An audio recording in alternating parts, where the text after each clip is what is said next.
class session 8, and I'm hoping that we will cover endocrine system and some oncology, and then some leftover. Just things I think of that I hadn't told you that I need to. Or I want to tell you. I don't know that I need to, but I want to. So, two things I wanted before I start oncology or endocrinology. So I wanted to mention we did diabetes last week, but I think I've told you, but I just want to make sure I did, that we roll insulin, but the only reason we're rolling before we give insulin and roll it is just so it doesn't get suds. People think it's something it does to it. It doesn't do anything. Anything you've got to mix that needs to be measured needs to be rolled because it makes suds. And you can't measure suds. And that's really the only reason we ever roll or shake. Now you can just shake the daylights out of it if it's pre-mixed. That was one thing. And then I wanted to mention, always think of metabolic acidosis with diabetes. Metabolic acidosis and the Kushmal breathing. We've discussed Kushmal when we did respiratory, but it's unlabored, but it's deep breathing. It goes along with metabolic acidosis. Those were just two little things I wanted to add onto diabetes. Now, in the endocrine system. Now, I don't care, because you've got it at your fingertips, the YouTube. But has anybody watched the endocrine YouTube yet? Okay, then that's fine.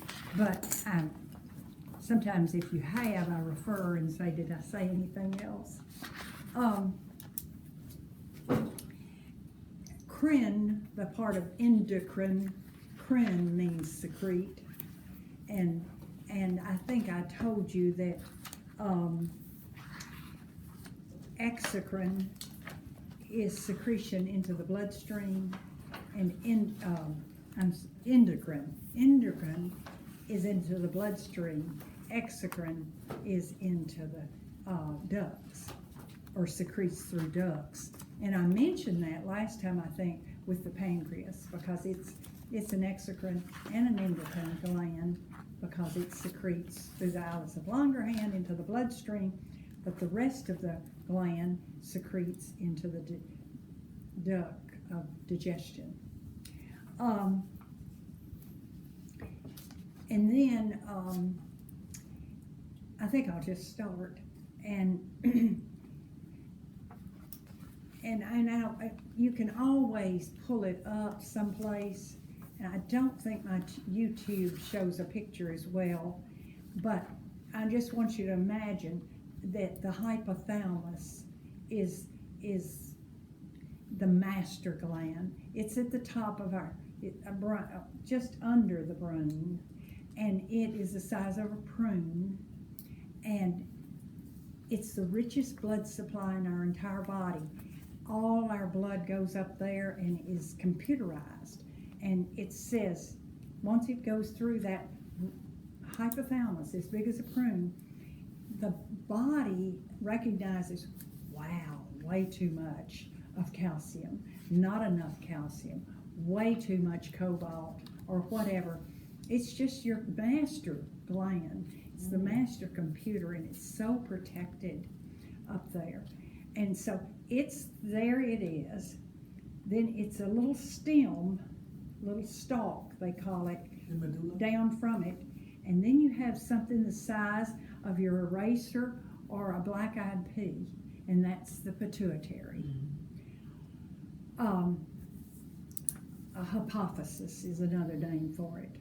But the hypothalamus, and then the stalk, and then the pituitary.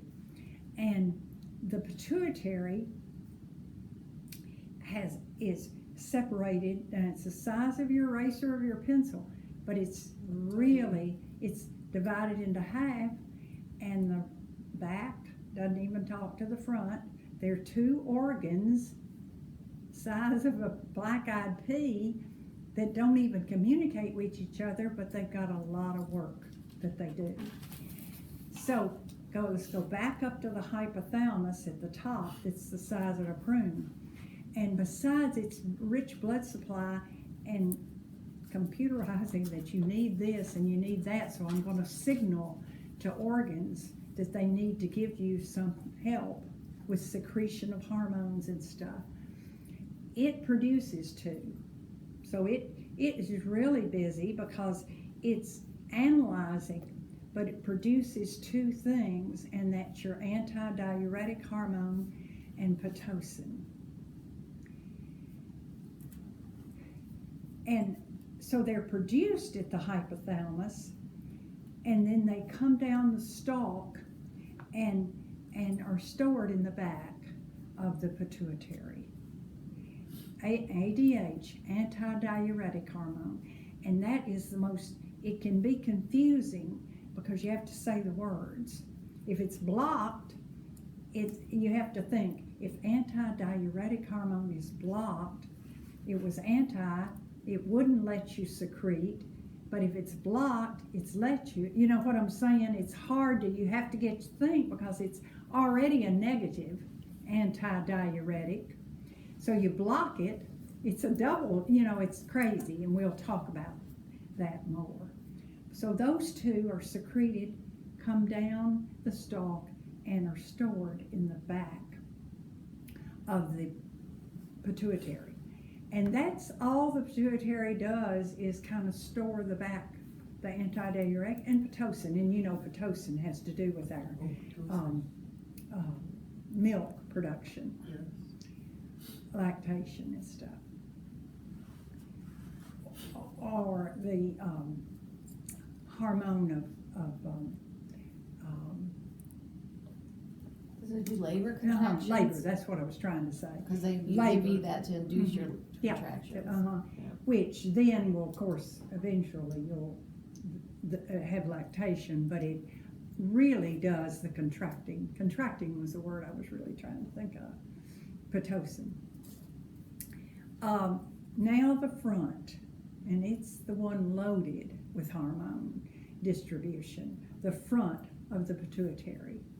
And I'll start with somatotrophic hormone. Soma means growth, so it's your growth hormone. And so off this front is our growth hormone.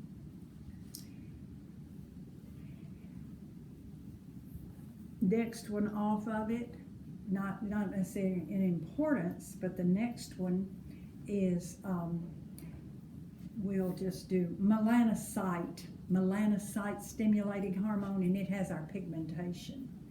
It has to do with our pigmentation. And then thyroid stimulating hormone.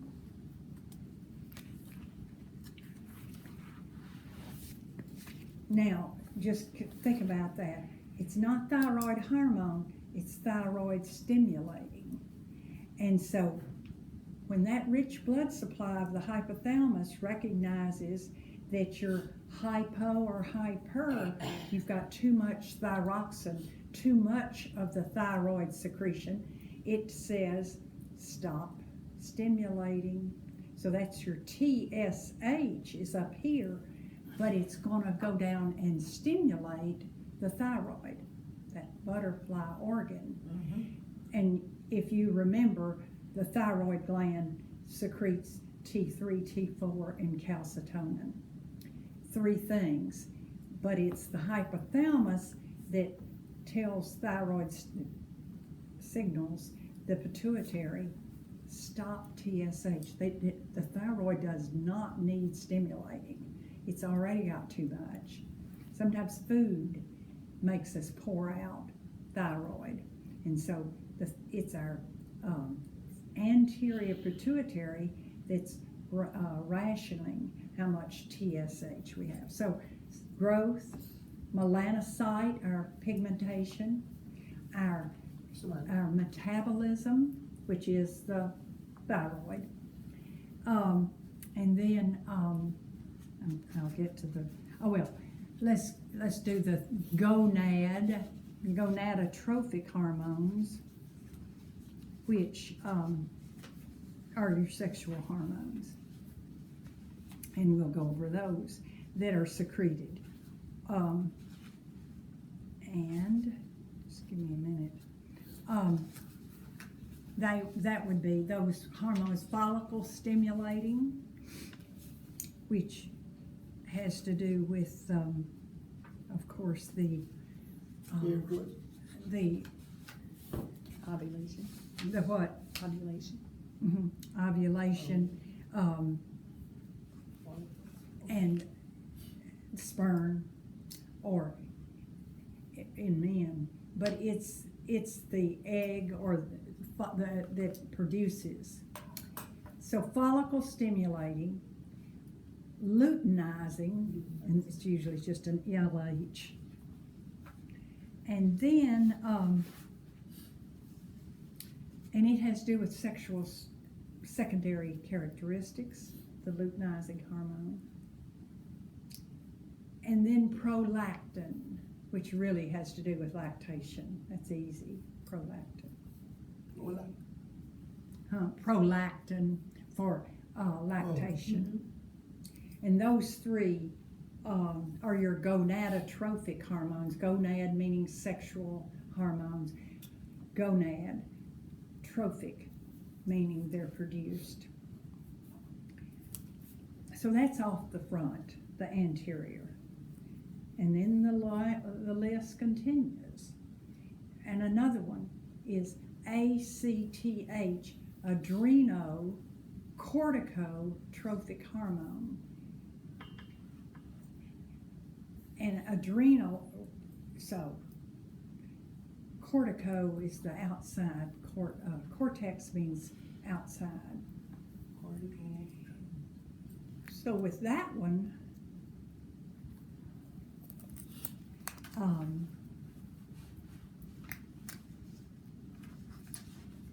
so here we are. Hypothalamus, stalk, pituitary, back of the pituitary, the tube, pitocin and ADH, the front. Now you've got this growth, the melanocyte, the gonadotrophic, the thyroid stimulating, and then I've just added, no, gonadotropics, you've got your others, but then I added ACTH. Now here's what happened on this one. ACTH stimulates the adrenal glands. The adrenal glands, they say, sit like caps, like a cap on top of your kidneys. Again, it's just a stacked apartment house. They don't talk to each other. They don't work together. There's just a living condition. So the caps sit up there, the adrenal gland. They've got an inside and they've got the outside. That anterior pituitary is stimulating the outside, not the inside. Adrenocorticotrophic hormone. So it's just stimulating the outside of those caps. FYI, inside is the medulla. And it's not gonna, we're not getting into that in the adrenal gland per se, but it's epinephrine, norepinephrine. We are going to mention it, but it's just in there doing its thing with your flight and fight and epinephrine and all that, but not with the endocrine system. So not only are the caps sitting on top of the kidneys, it's another apartment house that doesn't have anything to do with it. The medulla doesn't have anything to do with the cortex, and the pituitary doesn't have anything really to do with the medulla. It's just doing the covering. And then our last big thing to keep in mind is not only does ACTH stimulate the cortex, But now there are 3 things off the cortex. And if you'll just remember sex, salt, and sugar, they're the 3 that are stimulated by ACTH, sugar, salt, and what did I say? Sugar, sex. So sugar is that fabulous glucocortico, which is your cortisols. Glucocorticosteroids, your steroids. And they're glucocortico because they're on the cortex, but they're glucose, and you and I know steroids make us hyperglycemic. So the cortex gets stimulated to produce steroids. And why, we'll talk in a minute. Then the sex is androgens, androgens. Androgens are sexual hormones. Sometimes you may read that it just has to do with testosterone, but it's used in a lot of cases. They refer to them as all sexual hormones can be stimulated. So there's the sexual hormones, glucocortico or steroids, and then mineralocorticosteroids, which is aldosterone, which has to do with water, our water balance. What about ACTH? What about ADH, antidiuretic? Doesn't it have to do with water? What about angiotensin and renin? Yes, the Creator just had lots of areas. Should you injure one, there's another one that might be able to take over for us, especially the sexual hormones. But our hydration is where we're so covered. The kidneys, the ADH, and then the mineralocorticos. So we're covered in so many areas to try to sustain our life. So let me go because then we're going to go on further. But I want to get it kind of straight. Hypothalamus, big as a prune. Stalk. 2 are produced in the hypothalamus, Pitocin and ADH. They come down the stalk and they stay in storage at the back of the black-eyed pea pituitary. And they stay back there when needed. The front, somatotrophic growth. Thyroid stimulating, not thyroid, but stimulating. And then gonadotrophic hormones, melanocyte hormone for pigmentation, the ACTH. Did I cover them all? So, with that being said, let's go into the organs that are stimulated and why, and if too much or not enough. And we could start with the thyroid, and it's the biggest of all the glands that the endocrine system services, I could say. Just a sidebar, which is interesting. I don't think, I said T3, T4, and calcitonin come off the thyroid.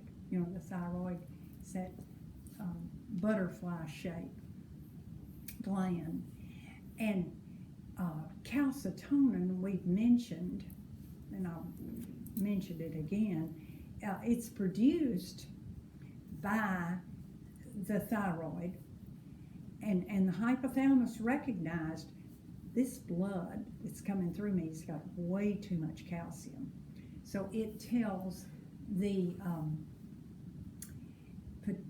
thyroid gland to produce calcitonin, and calcitonin will take the calcium and put it in our bones and teeth. And that was ultimately the hypothalamus, the computer that told the thyroid to do that. So that's calcitonin. Now, I always say kind of lightly, that if I ever meet the Creator, I want to know why, I'm going to ask him, why low calcium isn't regulated by the thyroid. No, the Creator has another organ to take care of low calcium. So the hypothalamus recognizes high, way too much calcium, tells thyroid produce calcitonin and put this calcium in bones and teeth. But if it's too low, the hypothalamus tells the parathyroids, which are the two on each side. Now, I think it'd been easier to have a high and low in the same bone. I'm going to speak. Would you all speak to him if you get there before I do? If you get to him before I do, ask him why he did that. So you've got your 4 parathyroids, 2 on each side, parathyroid. And they're as big as raisins. And there are 2 on each side. And when the hypothalamus says, this patient doesn't have enough calcium, if we don't get them calcium, their heart's going to go into an arrhythmia. So parathyroid, pull some calcium out of their teeth and bones. Is that not just a miracle? Just a miracle. So that takes care of calcitonin, that takes care of that parathyroid hormone that are from the parathyroid glands. T3, T4, I've never known really the difference, and I don't think I need to, and I don't think you do either. I just know that the thyroid produces them to help us with our metabolism. And if they're too low or too high, the TSH tries to help us out. But I do want to spend a minute or two on it because the hyper and hypo are pretty important to us. Doesn't the T3, T4 has to do with our mental block again? Our immune. They're what? Our immune system. The immune system. I'm not. To me, I hadn't heard that, Marilyn, so much as the. We'll get to one that does. Okay. But keep that in mind. We'll talk some more. Okay. It's thyroid's mostly, as far as I know, mostly our metabolism. And so let's go to, if the thyroid has to have iodine, iodine, doesn't take much, but we've got to have it for it to work right. If it doesn't, and our best source is iodized salt.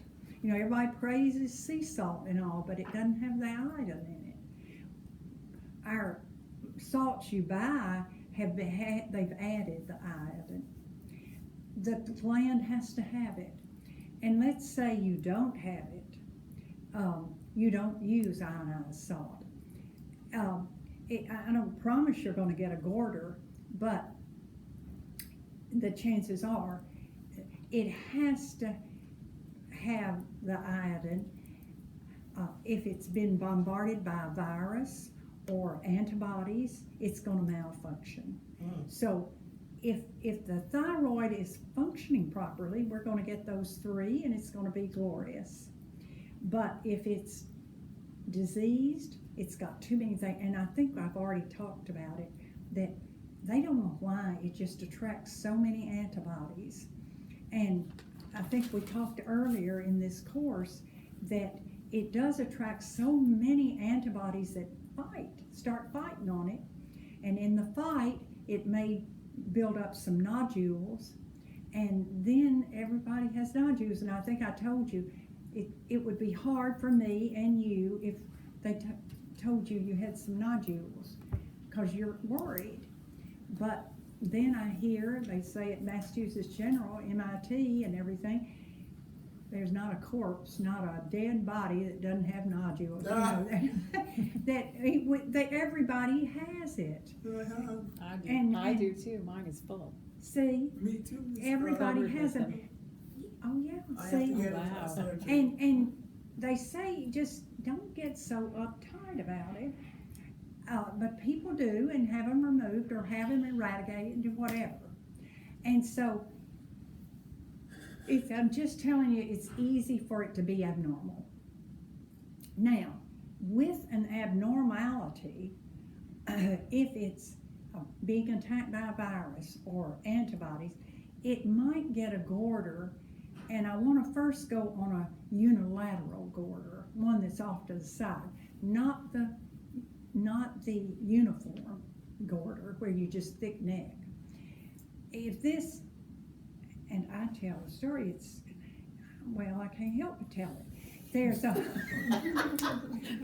an antique dealer in Tennessee, Middle Tennessee, I don't know what town, because I was with some friends and we were going antiquing, and we went in her shop. I couldn't even look at the antiques because she wore a little apron over her on her neck, and it matched her clothes. I tell you, you can tell I did a lot of assessing. Like, I what was is into that? this assessment business to cover, and of course I could see what she was covering. It was a goiter. She had a thyroid goiter, and I didn't. You might be surprised, but I did not use that trip as a learning event, a teaching event. But I want to say you are so near a mecca, a medical Get it mecca, out. and this is a tragedy that you are, Anyway, what amounted to her is she just has a malfunctioning, but it might be iodine is all she needs. She may have it bombarded with with antibodies. The point is, when the thyroid isn't working properly, it's going to overgrow. And here's the deal. If you'll follow, it just makes such sense. If it's attacked, or if it doesn't have enough iodine, it's not going to produce enough T3, T4, or calcium. So it's not producing enough. You got it. When the bloodstream takes that low T3, T4 up to the hypothalamus says, oh my goodness, TSH, you stimulate that thing because it's not coming out enough. So you just bombard. TSH is just hitting it and hitting it and hitting it, and it's getting bigger. And it's getting bigger, but it's not getting nicely bigger. It's getting bigger because it's hurt, it's diseased, it's impaired, and so it's getting a goiter. And that's just hyperplasia. It's just hypergrowth because it's being stimulated so heavily. And unless we fix the problem, then it's just going to have a goiter off to the side. Now keep that in mind. But let's go to the Bush family, the president and Mrs. Bush. They said the dog had it too. I don't know. Yeah, But, I remember hearing that. yeah. And for whatever reason, Mr. and Ms. Bush, the president and his wife, their T3, T4 was pouring out. You got it. That heavy blood supply went to the hypothalamus, and the hypothalamus says, TSH, stop. Quit stimulating them. So TSH stops, but it's pouring out, still pouring out. So that is different than the disease. No, let me say it different. Let me say it differently. The TSH, the thyroid with the Bushes, when it goes up to when the blood supply goes up, the Bush's blood supply sees that it's still not enough, and so TSH stimulates it. For whatever reason, it wasn't producing enough. And so it goes up to TSH, but see, it's not diseased, it's just not producing enough. TSH recognizes, the hypothalamus recognizes it and tells it, stimulate.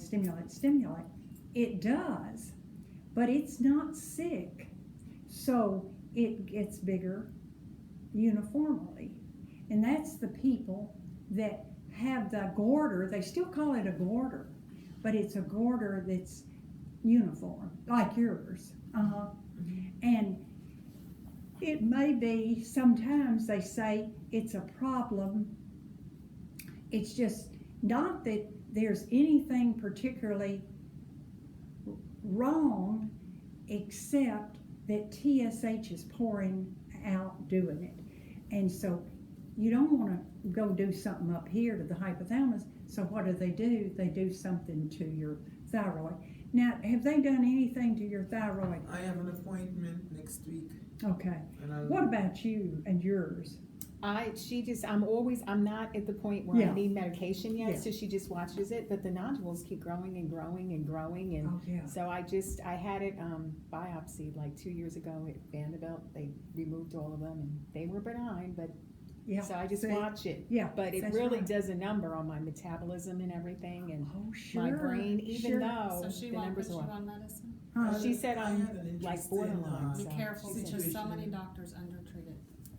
Look at, I just blew up. I gained like 60 Oh. pounds in 2 years, but she doesn't want to put me on Well, the medication. issue is they look at your TSH, Right. and if it's in range, have a nice Exactly. day. Yeah. See So you in I'm 6 seeing a months. functional Yeah. doctor now, because they I seem had to a treat it a terrible little better. situation last It's a June. good vitamin. I had a thyroid Selenium, storm, selenium. and I took it on the job. I had AFib with RVR. So when I went to St. Thomas Midtown, the doctor said to me, you don't have, your heart is good, they test everything. Every single thing was tested, and he said, this is the man that is doing that. Yes. And he said, you need to Yes. get it checked, you need to attend to it, because you don't want another AFib.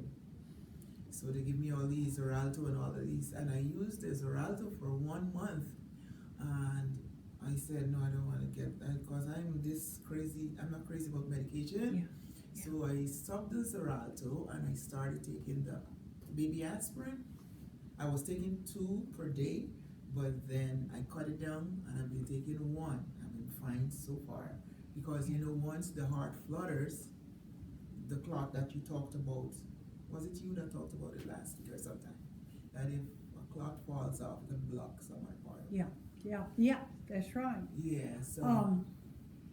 And that, she's bringing up the fact that if it's metabolism and we're pouring out T3, T4, your heart is going, You know, yes. yeah, and you don't want it to. Yeah. And then they're scared of clots because Yes. it's just going, your metabolism is going so crazy. Yeah. What do we do about it? Our thyroid.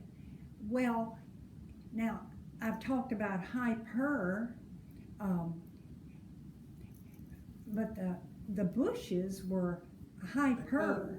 That was hyperthyroid, because they were getting, so if you are hyperthyroid, because it's pouring, and so what matters is that it's being stimulated too much.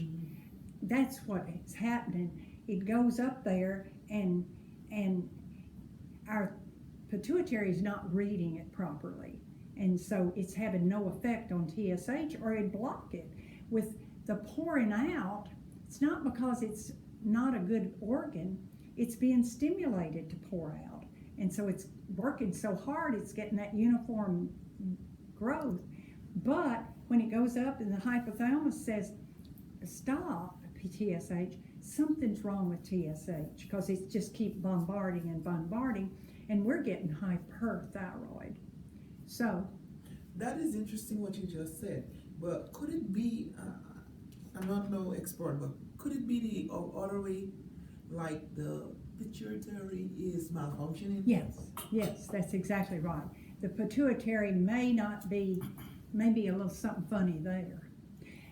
But if you'll get rid of the thyroid, the pituitary can still be crazy. Yes. So we don't have to go up to the brain. We can just take it out. Or if it's pouring, now let's stop with and mention my antique dealer. For hers, she needs some she needs Synthroid. Yeah. No question about that. She's hypo, and she was obese, and so she's hypo, her metabolism's low, and blah, blah, blah. The Bushes, it was too high, and for, as you mentioned, probably a pituitary issue, because TSH isn't operating like it should. And I wasn't real clear on that at first, but I'm getting there. So it's just gone rampant and making this bigger, uniformly bigger. And Ms. Bush, of course, she always wore pearls, but she had a thick neck, and that was her. So if you've got hyperthyroid and your eyes, and she was getting a little bit exophthalmic, and the goiter, they call the uniform the goiter. It's called Graves' disease, if you got all three. As Marilyn pointed out, you cannot keep that up. The heart is going to go if we don't do something. Now the hypo, she's down there living with her antique shop doing fine, because she's hypo. Now that isn't great for her and her metabolism, but she's not in as much danger as the hyper. And so what do we do? For hypo, I told you, you'll take Synthroid, the synthetic T3, T4. It may be one of them. It's So don't. T4. Huh? It's T4, and then your body converts it to T3. Okay. And Okay, that good. can cause problems too. Oh, Right, really? the that's the conversion. problem. On what? In the conversion process. Oh, see, that's getting even more. And you get into nutrition, selenium, and other things, probiotics. That's what helped me, selenium. Oh, really? It didn't Selenium. help my weight loss, but it helped me, because there's so many, mentally, it just really does a number on you. You're fuzzy all the time, you can't read. I had to stop working. I couldn't function. I was having memory loss and just very fuzzy all the time, And did you tired all the time. Were you taking Well, it? I didn't know I had the nodules. And then when I found out I had the nodules, I had a biopsy at Vanderbilt, and they were negative. But I never go above that point that I need medication. I just stayed slightly below. Okay. And then I developed Hashimoto's, and so And Hashimoto's That's is even hypo, worse. isn't it? yeah, because now it's an So- autoimmune. Yeah. It's attacking Yes, myself. Is that's attacking right. myself. That's right. And autoimmune does attack. And y'all are saying selenium, well, it helps the conversion of T3 to T4. But you're taking selenium, why? I just, thought because of it. my endocrinologist, I was having a lot of trouble sleep. I was like textbook thyroid person, couldn't sleep. She said, try a multivitamin with selenium. She checked my iodine, it was fine. And the selenium really helped. I don't know how it works with the thyroid, but it really, it Well, what helped. little T3, T4 you have, it's converting, I guess, more efficiently. That's interesting. So you never had surgery, Not Now I yet. just had a biopsy. and the nodules are gone? They're still there, but they're benign, so they don't do monitor them. anything. They don't biopsy until they reach a certain size. Right, they have to be a certain size, and Oh, then really? Oh, God. I go every 6 months and they monitor the size, and if it gets bigger, then I go and I get it biopsied. But they say most of them are benign, but Yeah. it's still scary every time that's I right. go. Because it's abnormal, and anything abnormal can slip into. And because they're carcinogenic. on there, even though they're benign, they're on there and they're growing, and they're not constricting it, but they're still affecting me. You know, it's just, Yeah. thyroid is horrible. That's interesting. So what are we gonna do on hyper? And there's SSKI, a saturated solution of potassium, Ki, iodine. And the statement about SSKI, they usually will try it first. It cuts down vascularity. So if it's cutting down our blood supply, maybe that would slow up the hyperthyroidism. Let's say so SSKI is a medicine, it's dropped, and it can be put in something to drink. But it's supposed to cut down the vascular input and hopefully slow up that heavy amount of T3, T4 coming out. If it doesn't work, they've got to do ablation, And they may do that rather than surgery. But that's, any other thing you can add to stopping all that? Surgery, ablation, Well, with SSKI? Hashimoto's, you've gotta remove the triggers, Oh, now where which are is mainly gluten, is a huge I one. went gluten-free and it really? did help. Gluten, It did if help. it's Hashimoto's. Mhm. Uh-huh. And then I found out celiac runs in my family too, because my daughter has it, so Oh boy. there's a lot of connections between Oh. a lot of the autoimmunes and the thyroid. Oh, really? With autoimmunes? Uh-huh. There's a question I have to ask you in regards to the Graves' disease. Uh-huh. Does your chain is Graves. loosed? Do what? Your chain Oh, is yeah, loosed. just Yeah, open. Oh. necklace. The adrenal gland, Uh-huh. isn't that in relation to the Graves' disease? Uh-uh. No, but let's finish it and see what you say. Let me get through with the adrenal glands, and then you may have a question. Oh, yes, Ms. Grubb. Keep it in mind why you wondered that. So, thyroid, hypo, you get, you don't sleep good. You get fat. Yeah. You If you're can't remember. Yeah, and they would call you hypo. Well, my endocrinologist said you'll always go high first, and then you burn yourself out, and then Yeah. you go, then Yeah. all of a sudden you become hypo. Because I think the president and I don't know whether they had to have surgery or not, but it did stop eventually. I don't know whether it was ablation, I don't know what they did, but it has to be, because you're gonna lose your heart in arrhythmias and everything else with all that metabolism. So it's got to be stopped. And what was that? Somewhere I was going with that. Metabolism. Well, I may think of it. So there are lots of other problems that can arise from hyper and hypo, but the autoimmune is a big deal. All of a sudden, and that organ, for whatever reason, really does have havoc with autoimmune, and just doesn't. It betrays you in its secretions and so forth. I think I'll move on from the thyroid. I do want to tell you that women sometimes are given T4 for depression, and I guess that was just discovered. And I don't know what happens to men in their depression, but Such a large percentage of women that go to the doctor, if they would check their thyroid, they would determine that it's, thyroid issue and not a true depression Okay. issue. so that's maybe why women got into it. Another thing that I thought was interesting, the thyroid, synthroid, the synthetic thyroid or T3, can be given to autistic children, and it so that can be for their, and why that works, who would know, but if synthroid is combined with Premarin, which is the hormone that menopause women will take, it will help with osteoporosis, and it can be given for hypothyroidism, Premarin and synthroid.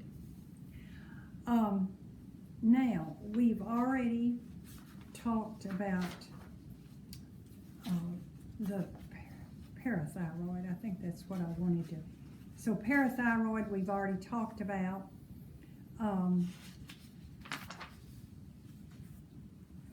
One thing now, I'm not quite ready to stop, because I do want to mention myxedema, MYX edema, and it's hypothyroidism that you get as an adult, myxedema, and it's just that, it's just putting out a small amount, and of course there goes your metabolism. Cretinism is their hypocretin cretinism. They're hypothyroid as an infant. And newborn nurseries, well, baby nurseries, newborn, those nurses, they're so good. People, I don't think, give them enough credit because they think it's babysitting. But I'm telling you, they can tell something that isn't right as quick as anything in a nursery. And especially the cry. A child, baby with cretinism, they just can't warm them up. They stay at a low body temperature around 95 and they just can't get it up. They also have a cry that's kind of hoarse, kind of like they've got a cold. And then they're lethargic, and that's easy to give a synthroid type thing to them. They do a PKU to see if they are hypothyroid. And that's all I'm going to say on the parathyroids is what I said. It governs hypocalcemia and then sends out the PTH, parathyroid hormone, to pull calcium out of our teeth and our bones. And there's a lot more to all of them, but now I want to go to the adrenal glands and see if it gets answered what you're thinking, Marilyn. So here they are, sitting caps on top, and you've got your 3 hormones that are secreted. And the easy one is the sexual hormone, and if need be, birth control pills have progesterone and estrogen, and men can get testosterone, so that one can be taken care of. Aldosterone, nobody needs to take care of that if you lose that function, because we've got so many checks and balances elsewhere in the body.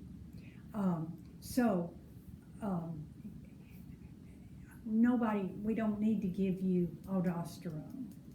Now here's the boogie, is the steroid. And I call this, it's steroid, but I call it C to the third, this is my idea, C to the third power. Cortisol is the coping chemical. It handles our stress. It pours out for us to stay in homeostasis. It is our hormone for homeostasis. And so you pass a car accident that's pretty visually upsetting, and you know yourself, your heart absolutely goes into your throat, and it's cortisol that shoots out that keeps your rhythm fine as you watch it. It keeps you from going into an arrhythmia. That's your stress hormone. It is so wonderful, and the body knows how much to shoot out. Isn't that just great? So when you're under stress, your body knows exactly how much to give you or not give you. And the hypothalamus, the blood supply, the ACTH, if the body knows when you have been shocked or something's askew in your homeostasis, because the hypothalamus can tell in the blood supply, what's in it, and then will shoot out cortisol to try to keep you from going into a non-balanced situation. Great process. Now, I've got something to tell you to elaborate a little bit more on that.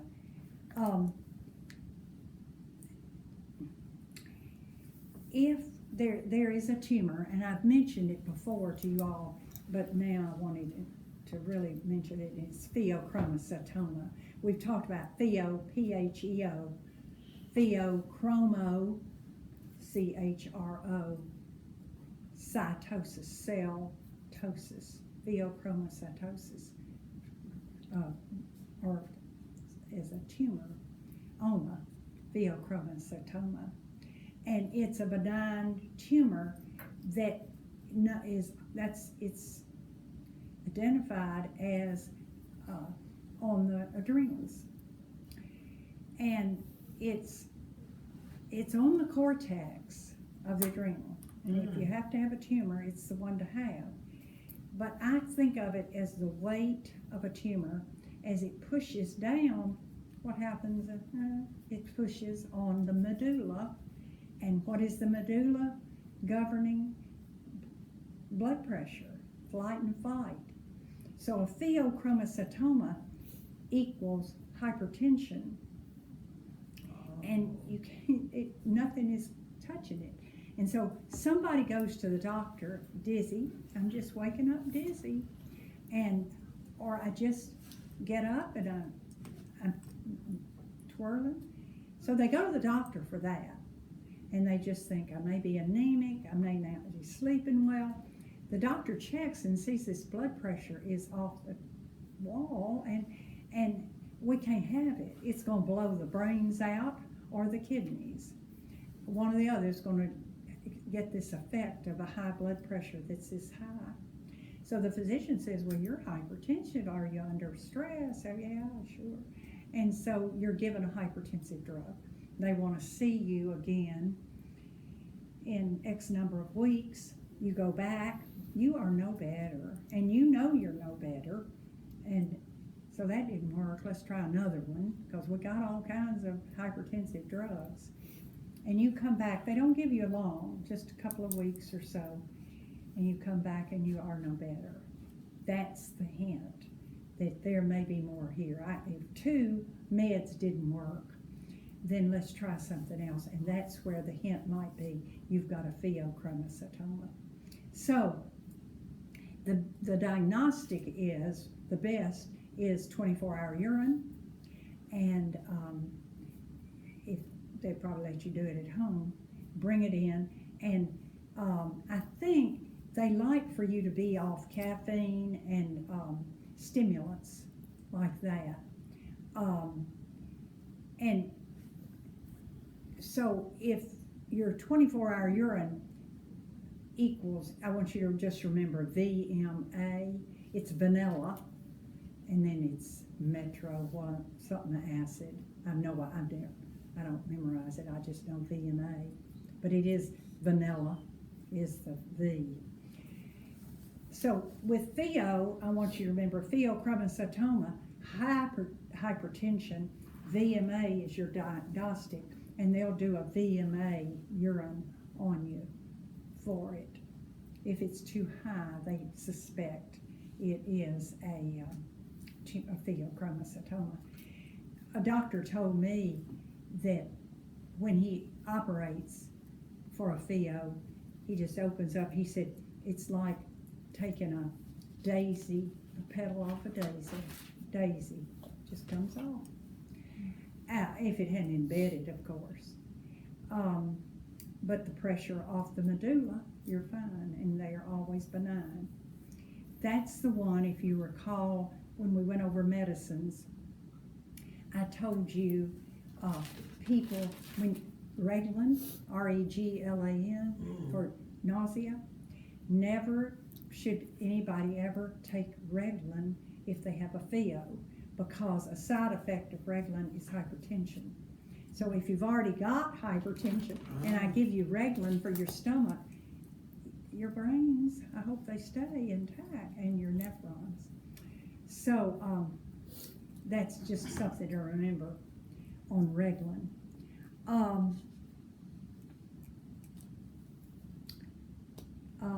Let me see. I think that's what I wanted to say on pheo.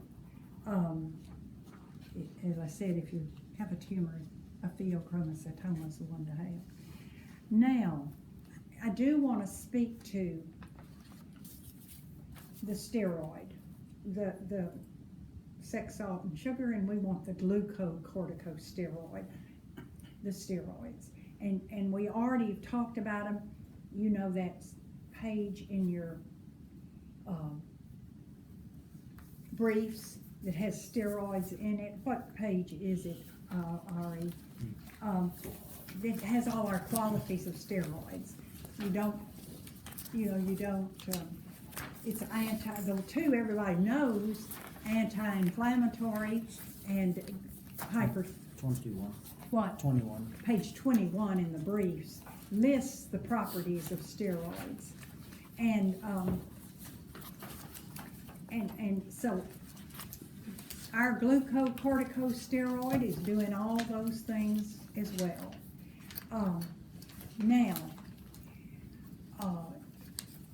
if we have too much or too little, we've got those illnesses, Addison's and Cushing's. Now, you can say, now how many Cushing's and Addison's have you seen in your life? Well, the point is, the word atherogenic, I-A-T-R-O-genic, meaning the hospital gave it to you. You didn't have the illness, but your cure, your treatment gave it to you. You see that if people are on steroids too much, then they get Cushing's, but it's atherogenic. It wasn't something wrong that made them get Cushing's. They took too much, or the doctor prescribed too much cortisol. So what I'm saying is, somebody comes in, first diagnosis is Cushing's, maybe not, but I want you to be so aware of a person and what's going on with them if they are high in their steroids. And that list of things will give it to you. But you know yourself, and the biggest thing is get that picture, the buffalo neck, the moon face, the extremities that are pencils, but the thick midriff, and that's Cushing's. For whatever reason, too much steroid just does that. It just does that. People It with makes those COPD things get that, happen. right? Do what? COPDers get that a lot, because that's how they look. The who? They're on COPDs. steroids a lot. Yes, Patients. yes, that's Yeah, a 'cause good they're on point. steroids all Because the they're time. given steroids to try to cut down that inflammation, and so then they get that look too. President John Kennedy had it. Well, I think all the Kennedys have that moon face, and that, maybe they have the buffalo neck, but I don't know. But he got it because he had Addison's, and his Cushing's was atherogenic. And if you've ever looked at him, a picture of him, now younger years he was just lean, but he was a physician traveled with him everywhere. We wouldn't have a president now that was that sick, because I can say sick, that's extravagant to say that, but he produced too little. He had Addison's, and he wasn't producing enough, and so he was given steroids. Did you understand me when I said it's the stress chemical? And we have a president of the United States who is having to be given stress chemical. But to the credit, it was kept quiet. He had the physician with him all the time, everywhere he went. And the physician would give him how much steroids he needed, the physician thought, with the stress of the day. And so he had Addison's, which his body the cortex just didn't produce, for whatever reason, enough cortisol. And I do not know how, I've never read how they discovered what made them, I guess running chemistry tests. But then they started giving him PO. And see, they're giving him steroid PO, but why not give him ACTH? And I can give you that answer. First off, ACTH it's going to stimulate all three.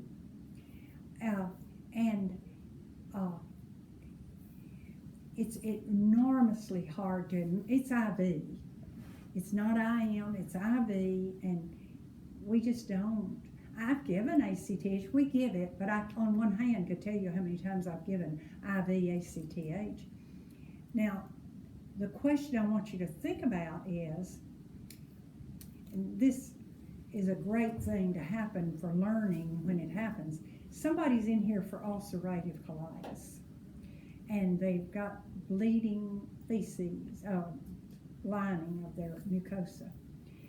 So, I don't know whether you realize it, they put them right on a steroid to kind of cut the anger down, the inflamed gut. It's so inflamed.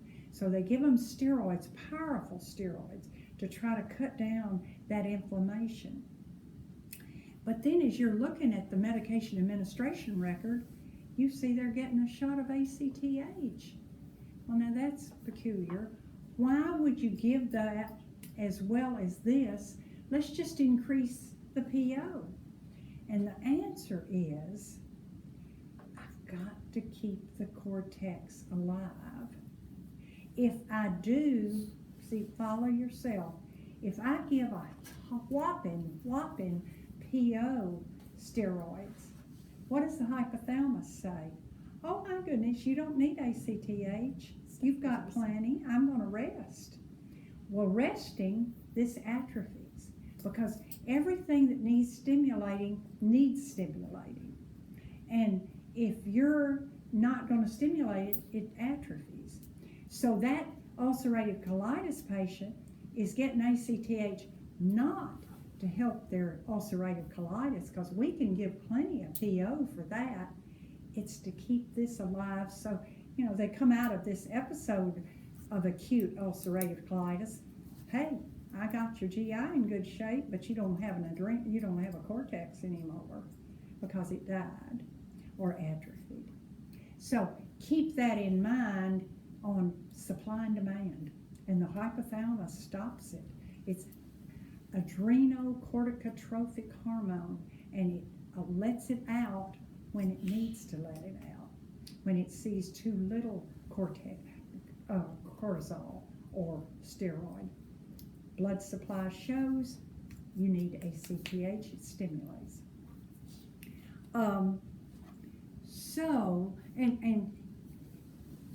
if you'll think of the Cushing's, you've got that picture, and then Addison's, he looked good, the President Kennedy looked good. As I said, I think that whole family kind of has a moon face, but his buffalo neck, they don't have that. If you ever see a side view of him, notice he's got the buffalo neck. I think they did a great job with his medicine, or his physician did, to keep him, his extremities, by the time he died, he wasn't that thick. He was lean, actually, but I don't think there was a lot of muscle. He had a lot of steroids put to him. So nobody saw him except in the emergency room. Nude, I guess. Some people did. You know, just sidebar, I went to work at Parkland's emergency room. It was maybe 3 or 4 years after Kennedy was taken there. And so the same area was down there, and the same head nurse was there. And she's mentioned in Manchester's book, Death of the President. She wore a starched white dress, and she was big and good. She was a great supervisor. Anyway, one day I had a break, and I said, Ms. Nelson, I'm going to break. It was one morning, and she said, I'll go with you. So as we were drinking tea, I said, now, Ms. Nelson, I want to ask you some questions. Oh, you want to know about the Kennedy assassination? I said, yeah. And she says that she was passing through major medicine when they got the call. The overhead operator said, Doris, the president's been shot and he's on his way to Parkland. And she said, she thought she was teasing, and said to her, so-and-so, tell me another joke. She said, no, this is real. The president's on his way. So she said, I realized it, but she said, I told major surgery, because that's where he'd be brought in, notify the doctor, the nurse, and the tech. And she said, what I didn't tell was triage and all them. And so she said as soon as they got there, it looked like World War III. The guns, the automatic rifles, the rush. She forgot to put a gurney down at the entrance. So there was that madness. They got him in to one of the trauma rooms, and she said, I said, Manchester says that you all left his, because working there, I knew we'd strip them down. As soon as they got there, you started cutting their clothes off. And Manchester's book says that they left his brace on.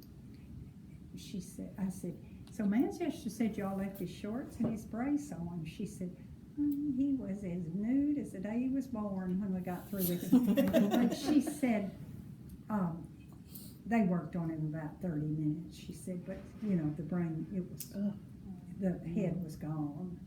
But she said there was life, he wasn't completely dead, and it just shows how the body hangs on. She said Miss Kennedy stayed outside that door and just sat with her bloody gloves, and somebody this group wanted to take them off. She didn't want to. She just, you know, grief and shock do all kinds of crazy things. Anyway, now how'd I get on that? Kennedy. Oh, and being nude. That's how I got on it. All right, now wait a minute. Where are we? Oh my. Now let's go to, well, let's take a little quick break, and now we're ready to come back, and I just want to mention a couple of other glands that make up the endocrine system, and they are the pineal gland, Pineal, and it's your gland that deals with melatonin and a light, L-I-G-H-T. And if you read anything about the pineal gland, it usually says, I was going to read you a statement, that they don't know how it works, why it works, how it works. It's a real mystery gland, and it's up under the brain, but it is affected by light and melatonin, that hormone. If it's light, melatonin is there's a decrease in melatonin if it's light, and the gonadotrophic activity's high, so you're fertile, and depression is low. Now you'd think, so yeah, brightness, you're not depressed. Depression's low. Finland has 22 hours of daylight, and that's when everybody gets pregnant in Finland, and then 9 months later. At Centennial, where I supervise,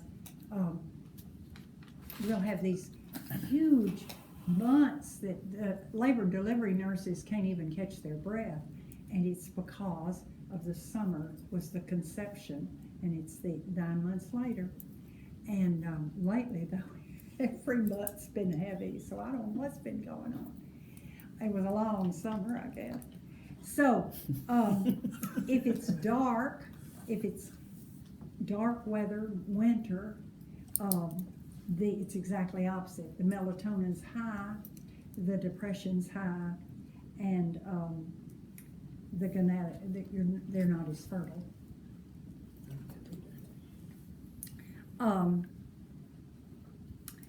So that's the panel. It has to do with jet lag, circadian rhythm. And the other gland, it's a small little gland, is the thymus. And this is where the immune system I want to talk about, because the thymus, the T cells are involved. And they're involved in your immune system, your immune process. Again, they don't quite know how it all works, but they do know T cells are produced. if a child, and I just bring this up because it's brought up usually when they discuss the thymus gland, if in a child, they have a look, and they have heart defects, if their thymus gland is not producing the T cells enough, and the description is, they have slanting eyes, down slanting eyes, low set ears. It's the DeGeorge syndrome, capital D-E, capital George, DeGeorge syndrome. Not enough antibodies, not enough T cells, heart defects, and a terrible immune system. Are they the ones that get tetralogy or follow? Get what? Tetralogy or follow for kids? I don't know. The heart is a heart defect. They will, I mean, yeah, the heart defects are huge. With the thymus.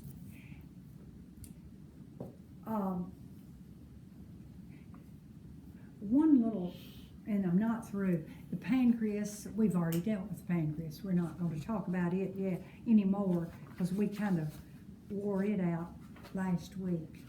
But I just want you to realize it is a big part of the endocrine system. Well, the whole organ itself is endocrine and exocrine, the pancreas. One thing I left out on growth hormone, the somatotropic hormone, and I don't know why I did, because if an adult for whatever reason, the growth hormone starts pouring out, and it's obviously a defect with the pituitary. So let's say the growth hormone's pouring out and you're already an adult, then it finds the places that it can make you grow. And a bone that's already there, it can't make grow, but it can where the bone's soft. And that's at a lot of times where the cartilage is.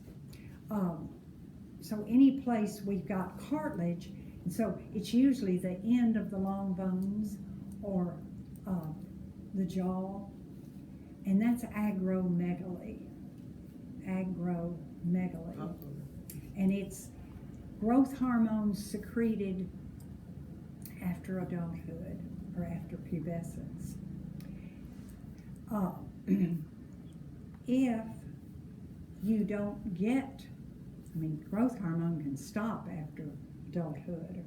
That's perfectly all right. It's not going to take anything from you. You've already got your growth. But as a baby, if your secretion is low, or they'll find that out and give it to you, a growth hormone in the form of a shot. If somebody grows to adulthood and they're just small, like jockeys, the jockeys on horses, their growth hormone might be low, but their proportions are fine. They just didn't have a huge amount of growth hormone. And don't get that confused with a dwarfism or our jockeys are called little people, or which is it? One or the other. Are trying to be politically correct. The dwarfs or that dwarfism, are they little people or jockeys? I don't remember. No. But I think dwarfism is called little people. Yeah, I don't think they like the word dwarf anymore. It's little people they prefer. They like what? Little people. To be called little people. They Yeah. don't like the word dwarf. Yeah. I thought that's what it was. Right. And That's the only reason I know because of the show. that's a syndrome. It's not the growth hormone, because their head's normal a lot of times. It's their. That's true. But it's not the The growth body isn't hormone in issue. proportion. It's a syndrome of malfunctioning. So that's not the growth hormone. The growth hormone is the jockey or the long-boned person, which is a good way to lead into one of my stories. I've got two, but this one is on the growth hormone. when I was in graduate school at Vanderbilt, I just love the endocrine system. What a system. But I mean, I love them all. Praise the Lord. All of them are wonderful. But the endocrine is just so check and balance. And so part of my clinical, I could do anything. And I just chose an endocrine floor. And I met the woman I wanted to follow or work with her. My instructor asked me when I was going to pick somebody that took some work. I said, I am worried, but see, endocrine system's so much head work, not so much cleaning them up and bathing them at all. But anyway, this patient, here's her story, and I just think it's fascinating. That's why I loved it. Wanted to work with her. She's alive, or was. I don't keep up with her now. But because I was in graduate school in the 70s, so it's been a while. She was 40-ish and was a gym teacher, and I say was because that's when I knew her. And her story was that she had pain in her wrists. Of course, she's in the gym, pounding pavement, playing ball, doing all the PE teacher stuff. Her wrists hurt, and she went to the doctor, and she had carpal tunnel syndrome. And I just think it's amazing. All they do is just clip it, and that's it. And so that's what they did to her. And through about 3 years later, it's back. So she went into her doctor. Now, she told me, the doctor didn't say, when I saw you, when I saw you, you look so different. He did not say that. He did tell her later that he could tell there was a difference in her appearance. Well, what had happened is, she, only other thing inquisitor that was now she can look back, is that she was having to buy new tennis shoes about every few months. And she just attributed it to poorly made tennis shoes. Or was she more active, or was she just, her foot just wasn't holding up as good, or what? They do the test on her, and she has a high somatotropic hormone, so her growth hormone. So she was doing what I told you. Everywhere it could, it poured growth hormone. So now, I don't know where the husband was in this, but he didn't think something was different. Something wasn't different about her, But when you live with Men aren't real observant. Some men just aren't real observant. That's right. Because she told me that, she herself, that's what the doctor saw when she came in. Her jaw was a little bit protruded because the cartilage. Now y'all are bad. The cartilage had increased the growth, and her teeth were more separated. And this is the truth. And we both talked about it, because every place there was cartilage and softness, growth hormone took over and made, so her teeth had a lot of space between them. Sharon, you're so bad. You're so funny. Please grow. It's not her condition, it's the way I tell it, isn't it? Yes. And then the small bones in her foot were growing. So now we knew.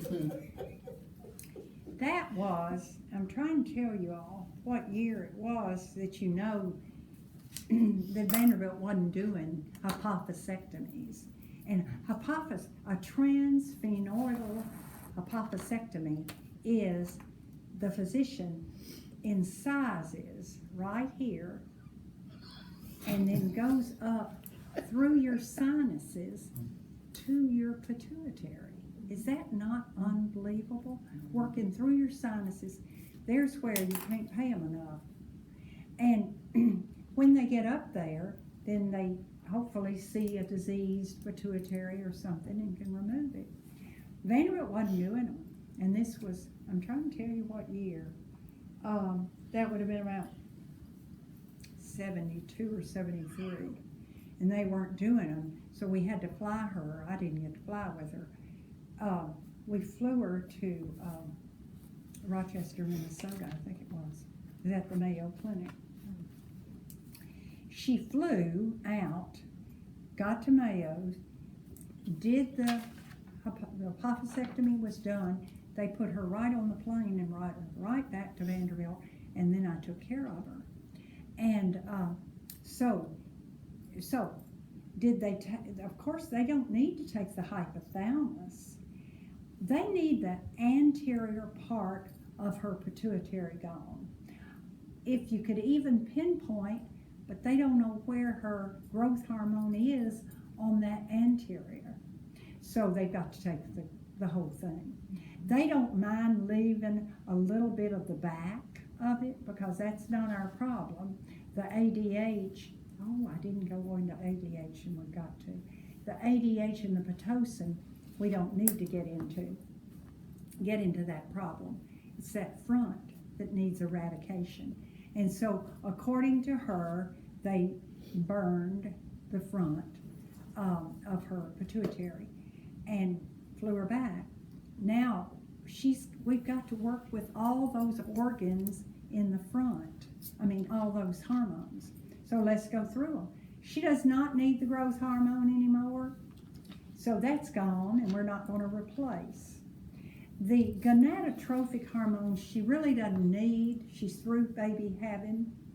But at that point, people were still doing hormonal replacement. So she did, I think, got the birth control pill. So we got that just to keep her hormones or whatever. And that was not, it hadn't reached the bad publicity then. Melanocyte stimulating hormone she does not need because she's already pigmentation is done. So she doesn't need that. So far, birth control pill is all we're going to do so far. She does need Synthroid, and they're going to give her synthetics. Your body has about 100 days worth if a war came, but they don't want you to deplete it, so they go on and start you on Synthroid. Now the boogie, which is the ACTH.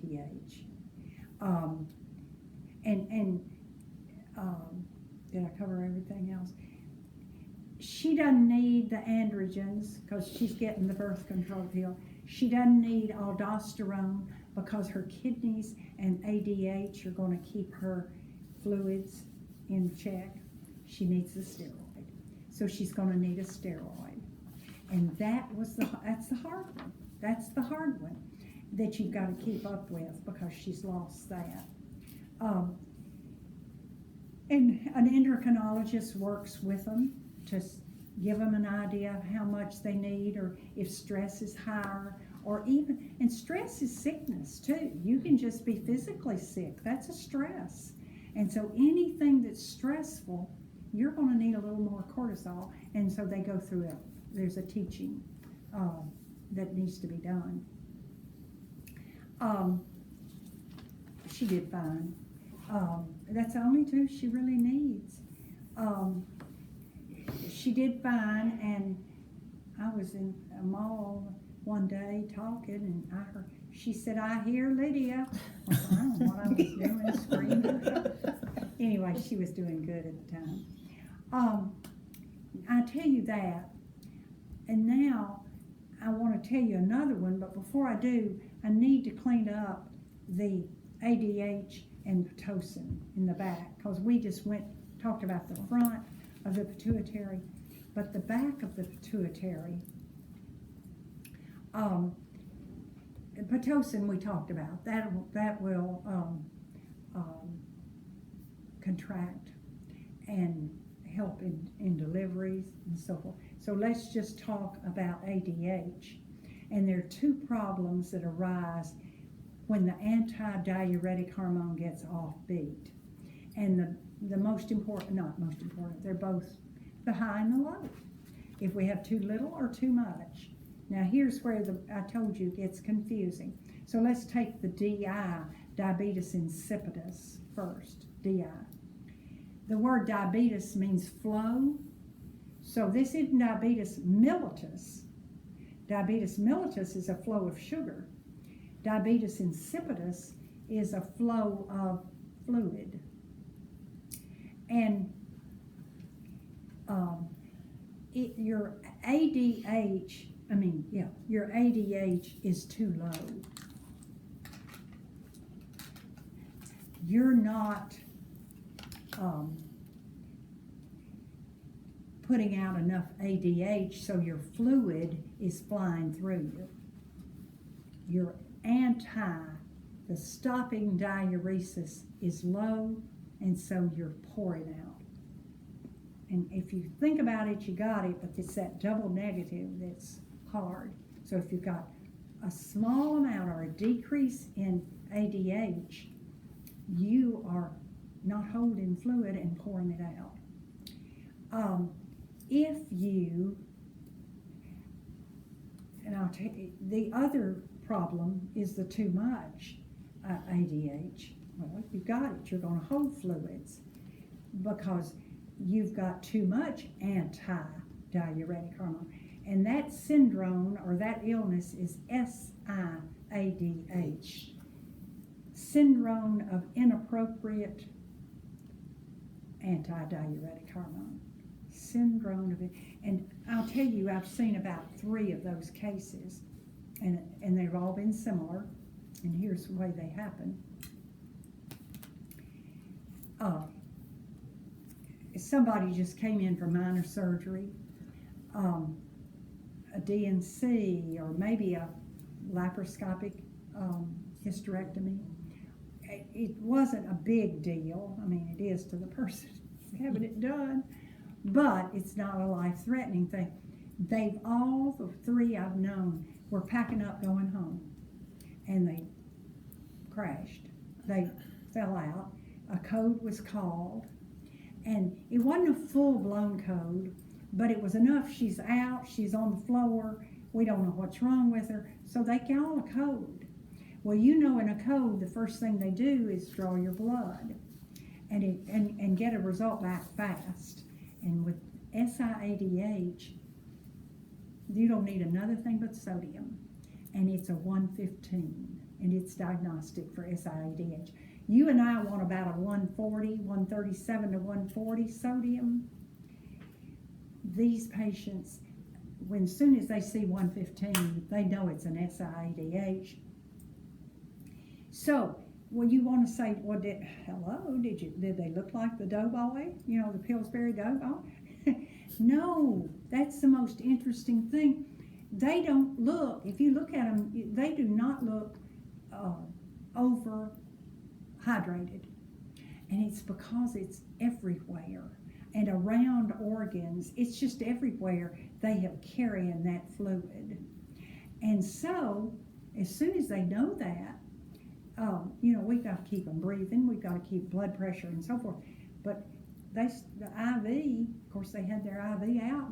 The 3 I know were going home. They start an IV and give them 3% sodium. 3%. You and I, our body fluids are 0.9. They're not even 1%.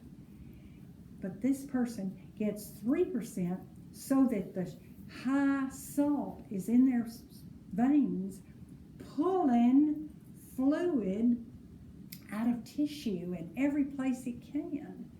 So it gives us a high sodium. So we'll pull fluid, and of course then that'll dilute that. We can't live with that high 3% sodium, but it doesn't take it but seconds for it to start pulling fluid and diluting the 3%.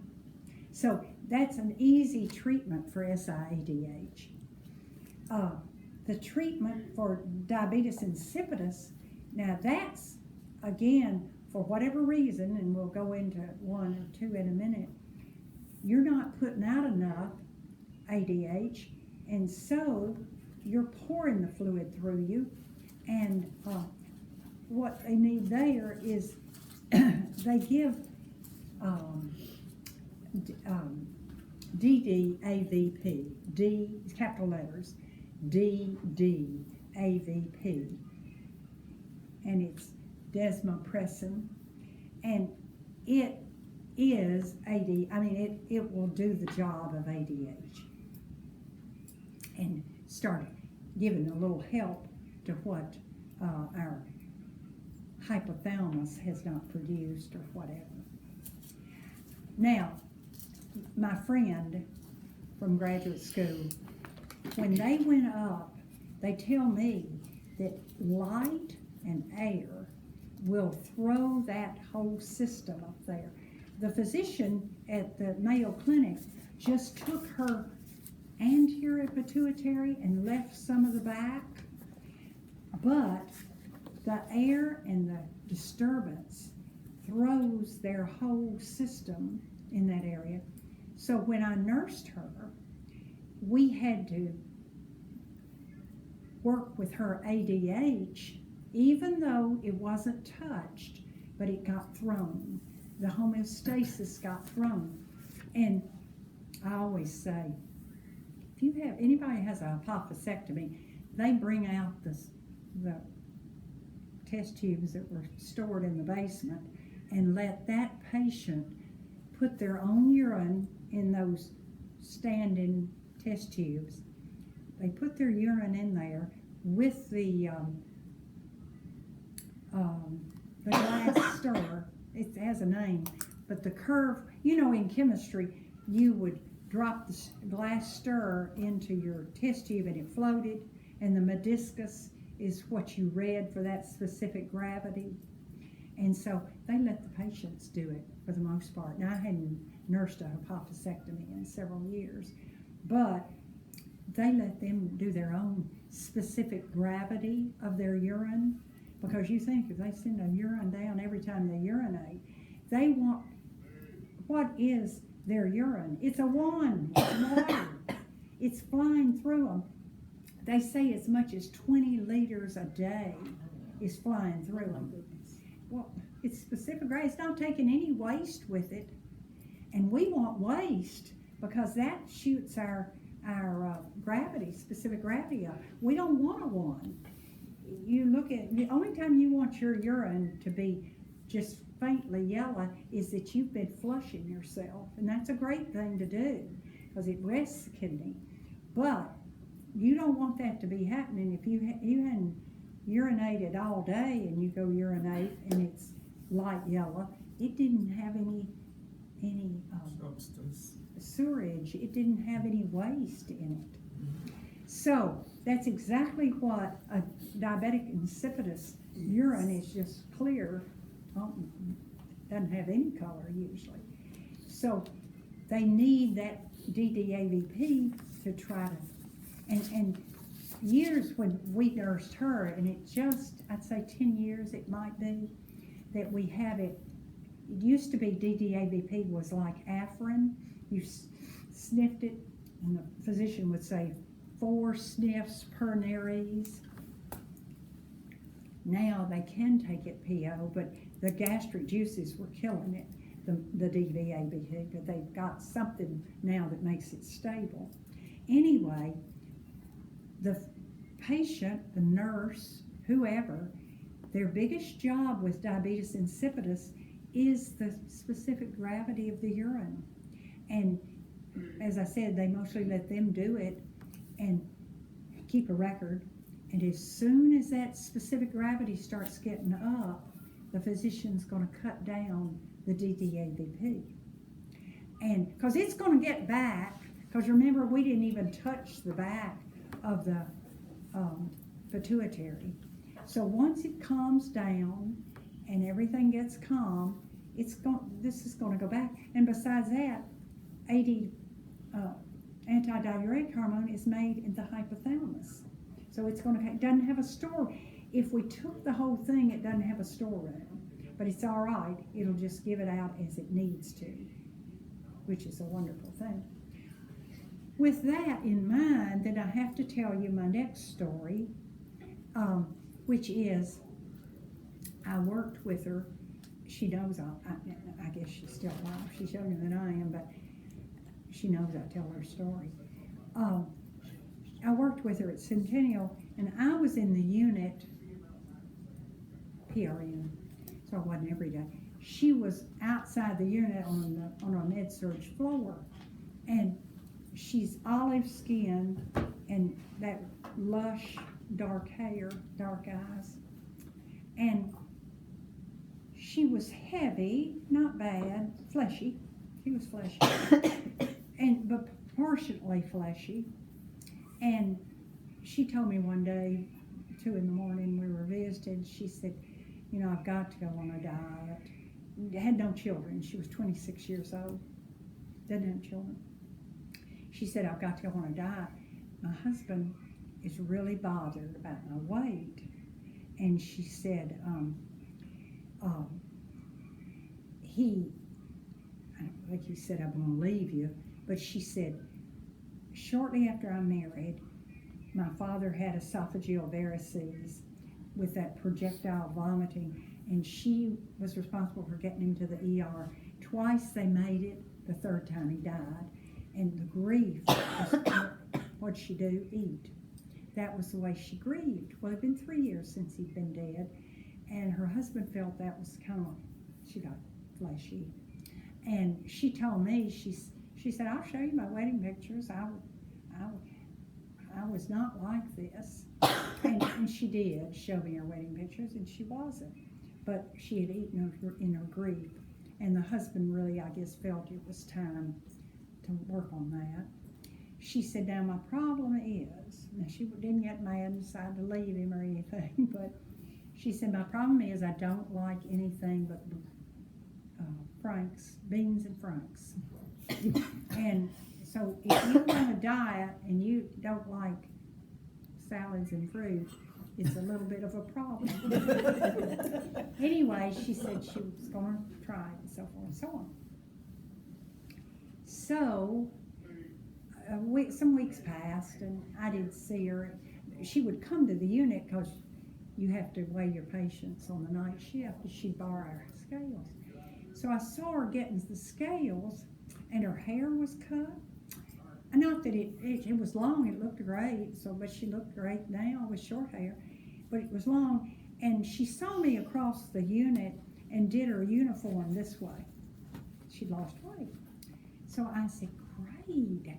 And she said, well, yeah. She said, but I think I've got a problem. I don't know. And I said, well, what's going on? She said, well, the thing is, she, I guess, just went to the doctor as a checkup, and she told him that she just wondered, libido was down. That wasn't why she went to the doctor, but when you live with somebody that doesn't think you're very attractive, then your libido might be down. Hello. So that certainly could go with that. Libido's down, but that was just an added thing. Then she was heavy. She's losing weight. So she's had a weight loss. The hair was alopecia. It was coming out. Remember, alopecia's hair's coming out. Hirsutism, it's too much hair. Too much hair. Anyway, so too much hair. Anyway, she's alopecia. She's weight loss or weight gain with loss. What she didn't tell him, now we can look back, is that she'd wear a stethoscope and it would be black. She said, I get so sick and tired of my neck looking so dirty. Well, olive complected people, their bony prominences sometimes are dark. Mm-hmm. And that, I thought, was all it was. I told her, I said, I just think it's just your olive skin.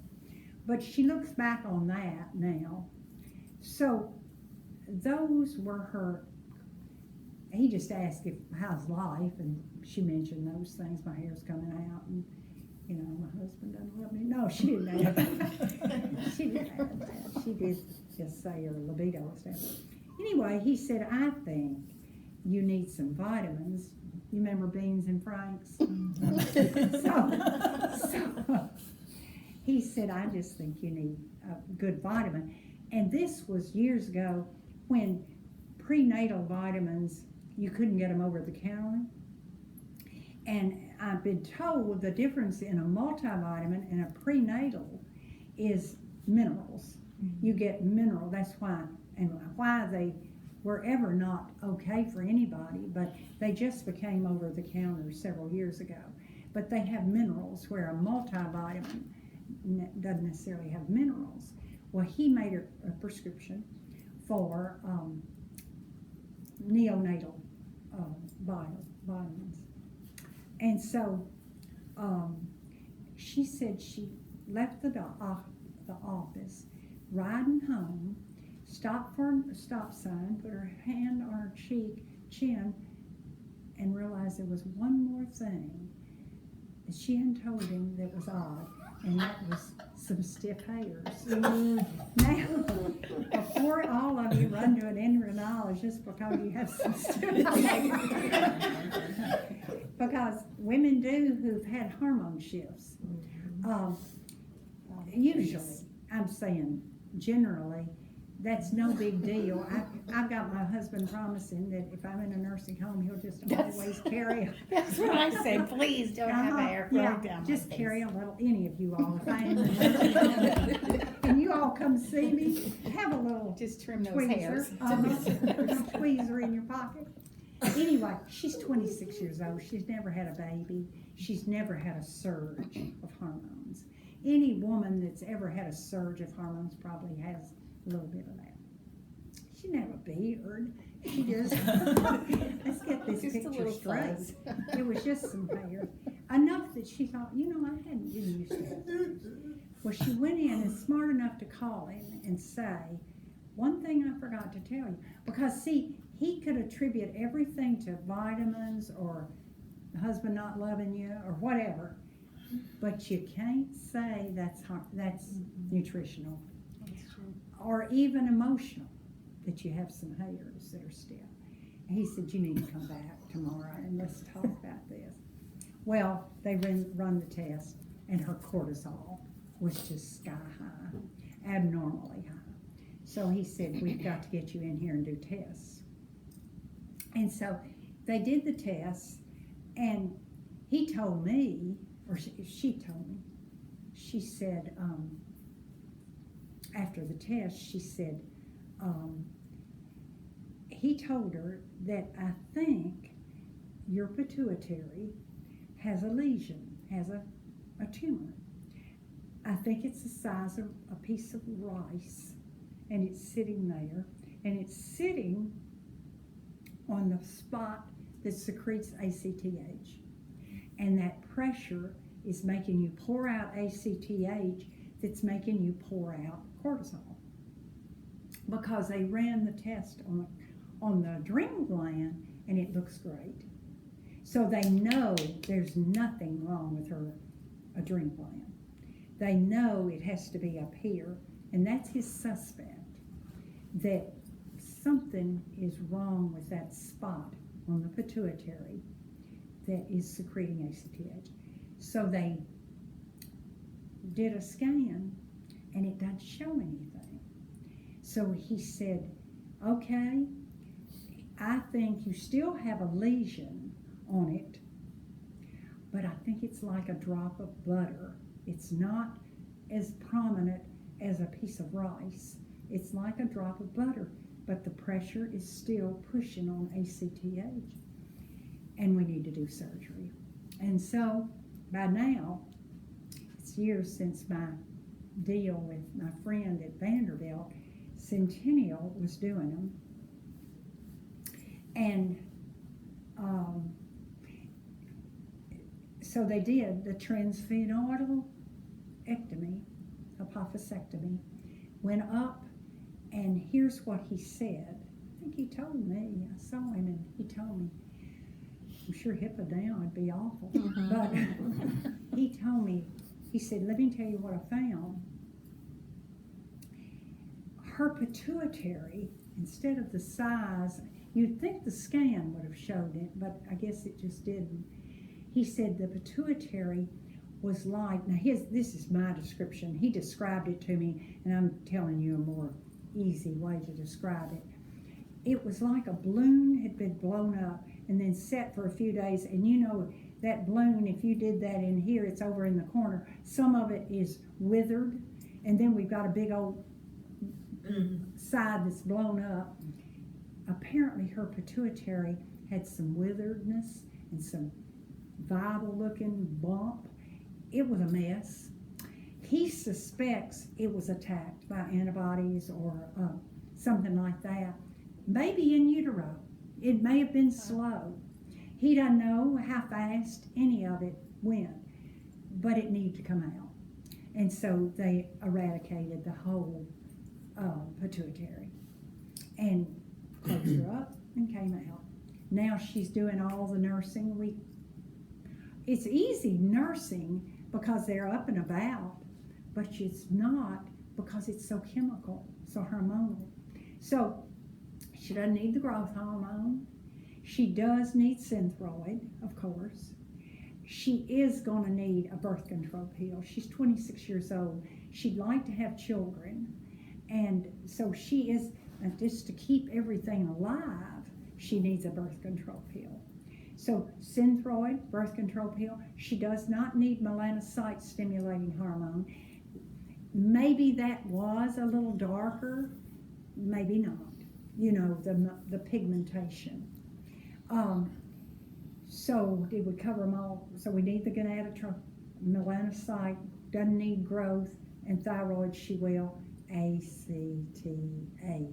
That's going to be the big one. So they're going to give her cortisol, and of course her cortex is going to atrophy. But that's okay. We didn't need the androgens, and we didn't need the aldosterone. So she needed the cortisol, but we're not going to give her shots every day, IV, of ACTH. She's going to take cortisol. Now that was hard. And she said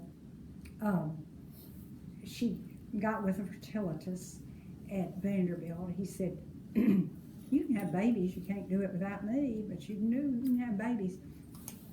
But she needed to get straight first. So her circadian rhythm was nice. That's when she loved to work.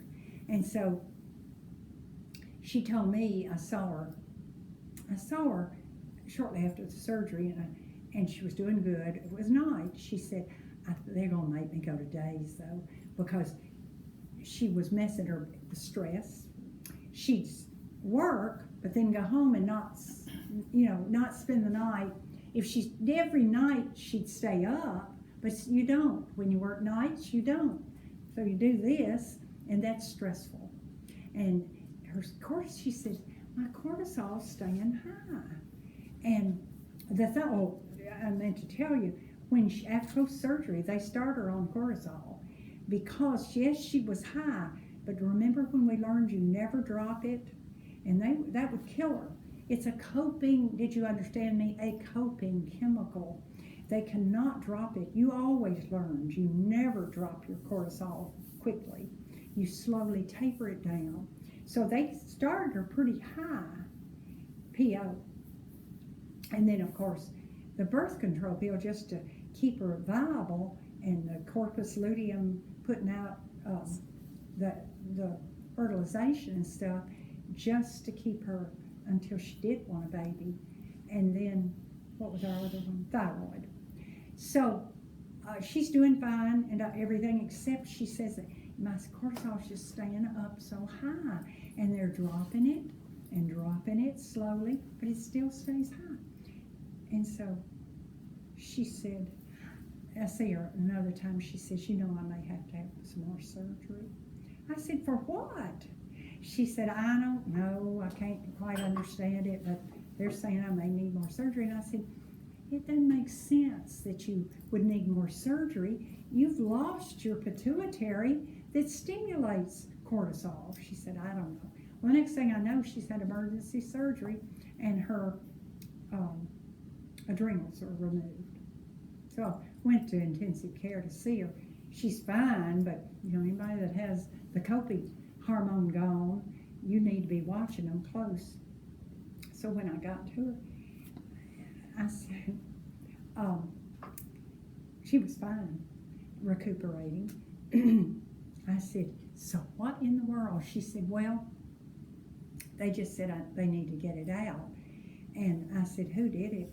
And she told me, and I used to say his name because I can't stand him. And he didn't like me either. And he hated me and I hated him.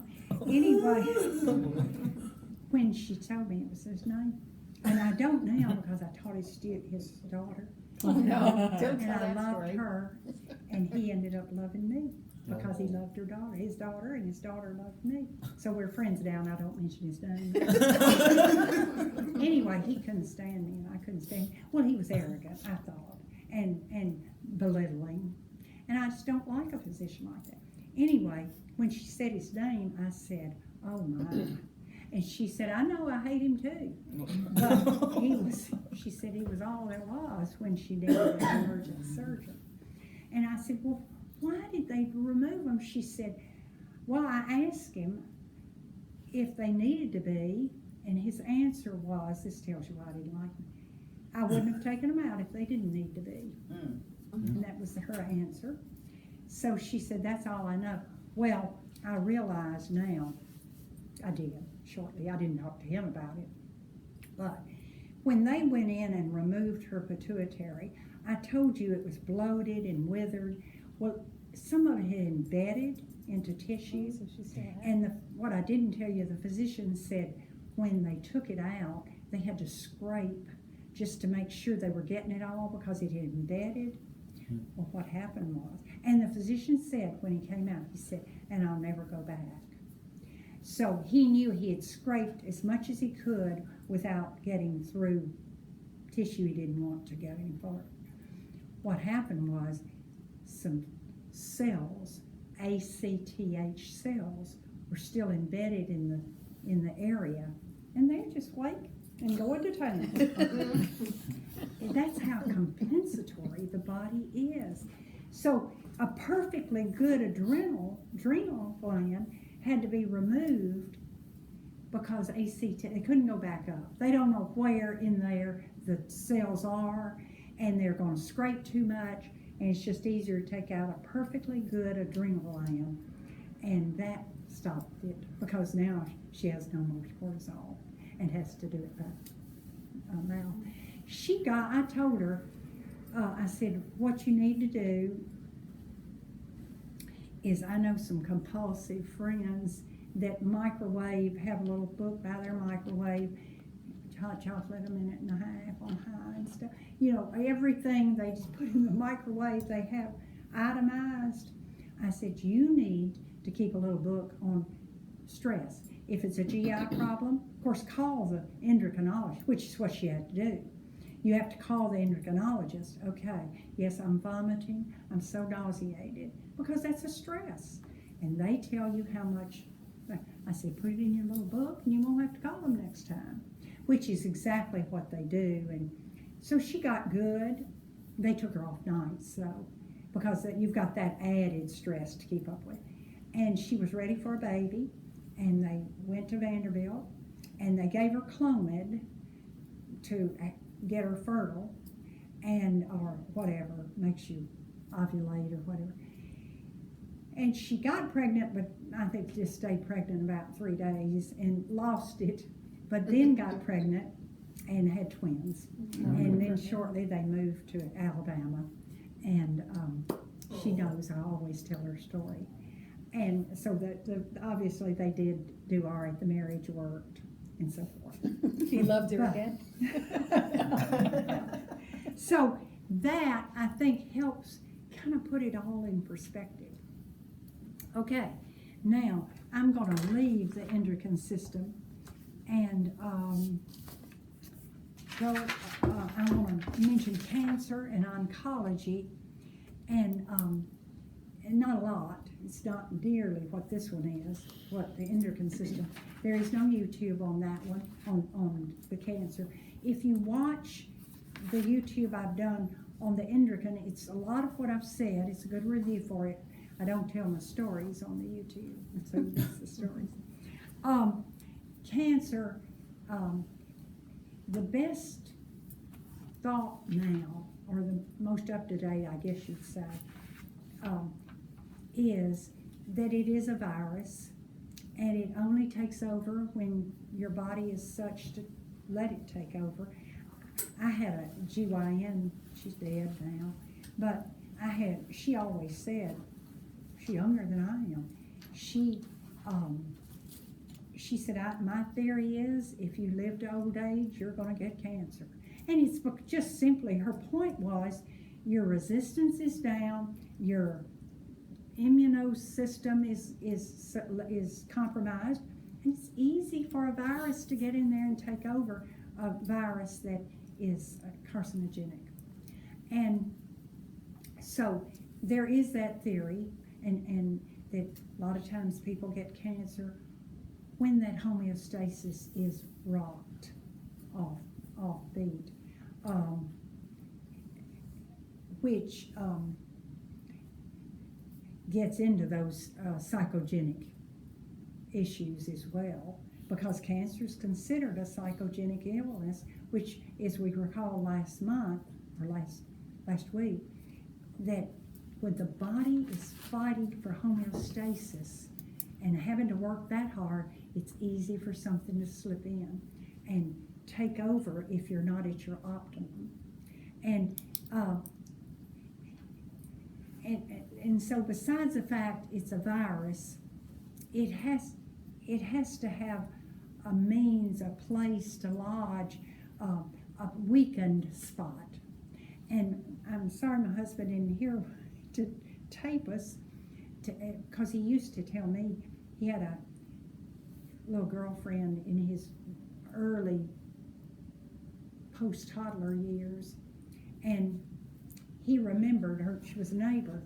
She always had a jawbreaker, and he said you never see her that she didn't have that ball on her side of her face. Well, as the years passed, she gets cancer of the jaw, and it was just that irritation. And you know, that's what they say, if a place is, your body is so wonderful to reproduce and rejuvenate, but if it does it too much, the code may get off. Supposedly cancer is the code of the cell gets a different message. Something happened, either a medication got it off balance, radiation got it off balance, homeostasis off balance for so long through it.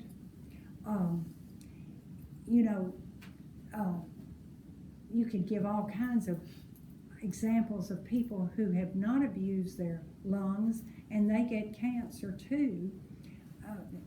Ozzie and Harriet, did anybody ever remember that show? He swam in the ocean 4 miles a day and ends up with lung cancer. Never did anything to abuse his lung. But 4 miles a day fighting the ocean, I think that's somewhat of a stress to your body. I mean, he died of lung cancer. But if you abuse it, a painter who's breathing the fumes, anybody that for their livelihood they had to abuse it, that's just irritating the villi, the cells. And the tobacco industry certainly has an edge there, and of that. And boy, the lungs are compensatory. They fight it so hard, and even with all that tar, you can be a smoker for years and you still are okay, and maybe never get cancer. But an interesting thing is that it just keeps rejuvenating, but the cells get so abused, and in regenerating, one day they get off whack, And when the code changes, just tips over a little, then you go into rampant regenerating crazy. And that's what cancer is. It's a multiplication rapidly that isn't right. And in the lungs, our lungs are columnar. They're columns because you have more surface on a column than you do a round cell. So I just think this is just fabulous. When they've been abused so long as a column, they toughen up and become cells, but squamous, like our skin. They're trying to toughen up, and they change from being columnar to just trying to hold up, and they become squamous cell, and usually it's squamous cell carcinoma. I think I've already mentioned, but pubescence, women, young girls, well, the GYN that died a year or so ago of mine, one day when I was just in getting checked, she said, I'm just a little low today. And I asked her why, and she said, I've just had so many cases of young 19-year-old girls with cells that are bad. Now, we've talked about that. Atypical cells, it's kind of like your thyroid. One doctor said it's kind of your nose that filters, the cervix filters. So you're going to have bombardment of cells that could change that cervix. Well, but maybe not, but they're atypical. But she said, I said, well, is there anything you could do? Can you go to schools and show movies of cervixes and how it's rotting and, all that? She said, well, I could, but she said, they say in the military, after World War II, they began to be a part of soldiers' training to show gonorrhea and venereal diseases and how it just rots you. And we had more in Vietnam than we did. So it scares you a while. If you get a speeding ticket, you drive good for a little while. That's true. And then you back right out. Yeah. So she said, I think it's that kind of modus. So, but the thing is, it used to be, if you're on birth control pills and tobacco at the same time, it was pretty deadly. And so birth control and tobacco, because the tobacco is in your bloodstream too, the nicotine, if it's pubescence. Because in pubescence, those column cells, we're born with them, they turn normally in pubescence, they become tougher. And so if in pubescence, while they're normally changing their shape to handle, I guess, more activity, whatever, and if you're throwing in chemicals, they can throw their pattern, their code. And that's why promiscuity is pretty tough in the pubescent age, because the cells are trying to change normally, and then all the different semens in your promiscuity is interfering with it, and so you get atypical cells. So I think that's what she was referring to is the promiscuity and the changing of cells.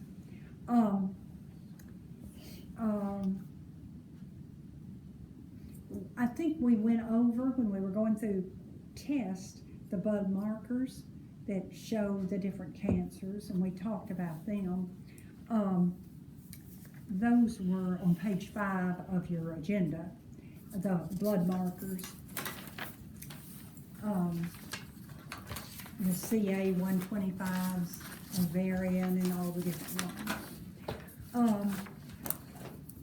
Now, let me see if I wanted to say anything. Oh, while you're there, go to page 7 page 11 in the agenda.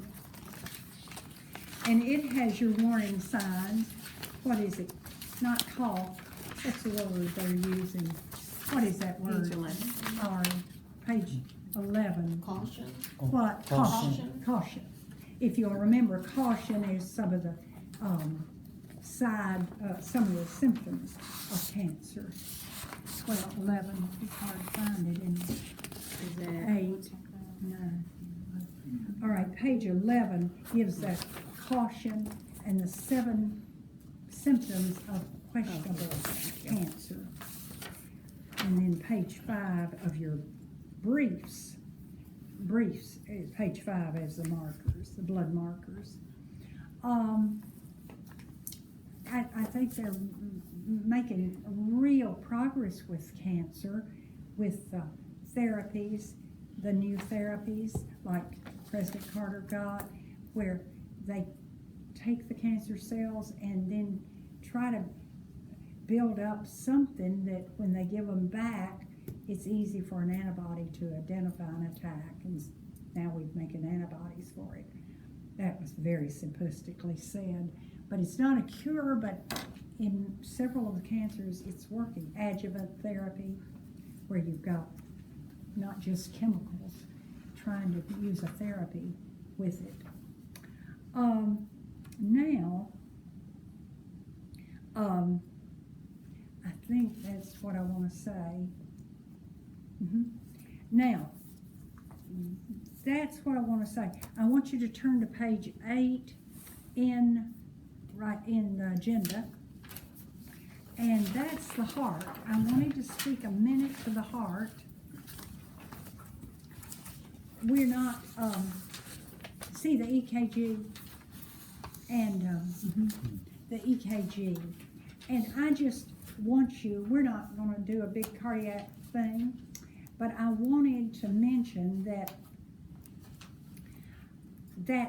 EKG, and I like that picture, and if you ever need to refer to it, remember that each little square of your graph paper is 0.4. 0.4, is it 0.4? 0.04. 0.04. 0.04. And so it's small print, but look at the PR on that. And it has it, you have to look good because it's got 2 little tiny marks to show the PR. And you see it, and that, of course, is your atrial activity. And it tells you what we want. How many 0.4s times? What is normal? 0.12? 0.12. How's that right? PR. Yeah, 0.12 to 0.2. Yeah, the PR interval, 0.12 to 2. So how many squares times, is that 3? 3 to 5. 3 squares, that's how much space I want in the PR. That's ideal. It's all right for it to get up to 5, because 5 times 0.04 will give me still okay. And I just wanted a little review on that, because that's what you want to see for PR, because that's your atrial resting. We've got to have the rest for that heart. Then the QRS, again, look at the tiny little marks that show your QRS and how large you want that to be. And then the big important one is the ST, and you can see that one too. And that's your rest. That's really rest. The others are activity, but the ST is the rest, and that's why you want that a certain amount. The PR is atrial activity. QRS, ventricular activity. So you don't want it too little or too, like it's emptying too quick or taking too long. That's the reason we want those numbers in that area. But the ST is the only rest the heart gets, that quick, tiny. And if it's too short, then our heart isn't getting rest. So I just wanted to bring that up, and if you I didn't end up on a cardiac. Are you on cardiac, Marilyn? That's not a cardiac floor. But if you land in a cardiac area, you can do more review than that. But certainly that gives you an idea. Ventricles, atrial activity, ventricle, and it doesn't show it, but for the PR, it's real easy. If you have your PR and then a straight line before the QRS, it's a block. And you learn that as you learn cardiac. So you want that PR to be a spike. You don't want the spike and then a straight line and then the QRS, because a straight line before the QRS usually means a block, a heart block. All right, with that's cardiac. We're through with cardiac. I wanted to catch some different things. Page 11, is that page 11 where you are on there? 8. Go to 11, and that's a nice assessment. See that bottom of the left hand has an assessment that's good, but you might write in the column that in the side that in your briefs, page 3 is in your briefs. It's got kind of some words to use. No, it must be, I'm so sorry. It's page 3 in the agenda. See if that is right. Mine is Check that out. It's just terms. See if it's yeah, there it is. Page 3 in your agenda are some terms to use. And then that section, that page 11 in the agenda, gives you just a little more on description. So much now is checklists. Check, but they never mind if you do a right-hand click and explain something. That's always a good thing. Page 8, now why did I write that?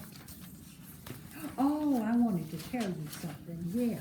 Now, but I don't know why I put page 8. I don't know.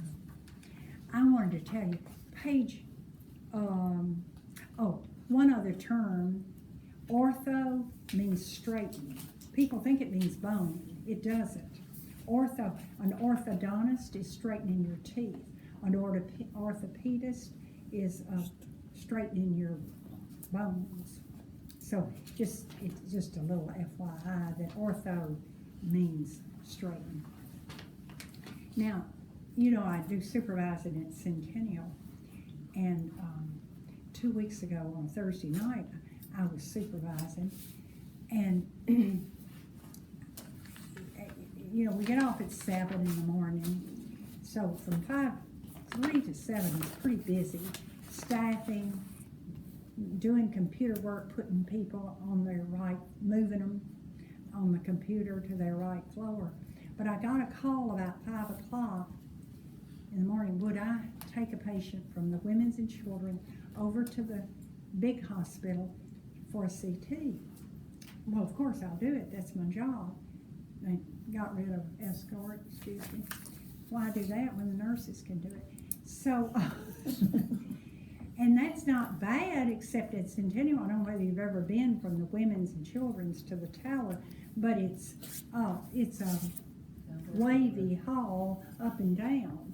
And you push a heavy woman. I told the other day, I said, 250 is about my limit for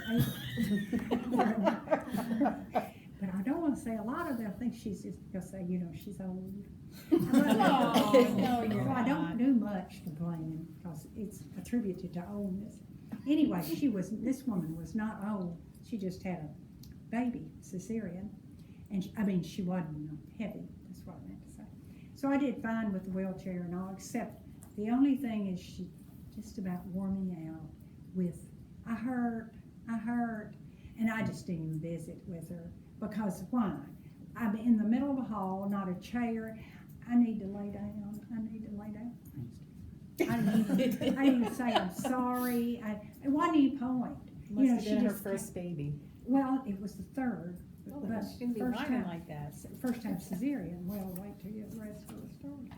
So, the rest of the story. Okay. So I just thought, oh, what can I do about it? You know, I didn't say that, but that's why I quit. I didn't visit with her because sometimes I do, but she's in pain, and it's I promise you, about every minute or less, she'd say, I'm in such pain, I'm in such pain.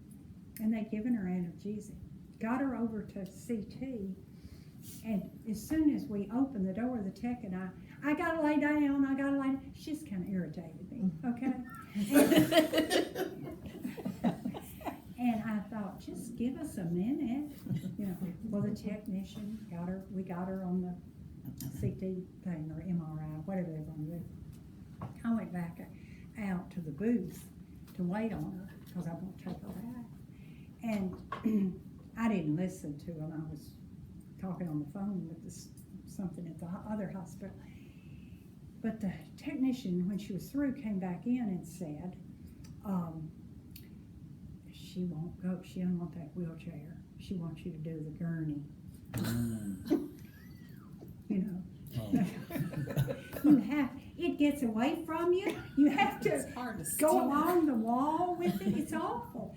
And I thought, there she is again. Of course it is. I've been there how many hours? So we got her on the gurney, and she said, and I guess in my mind I thought she's stretched out and not hurting.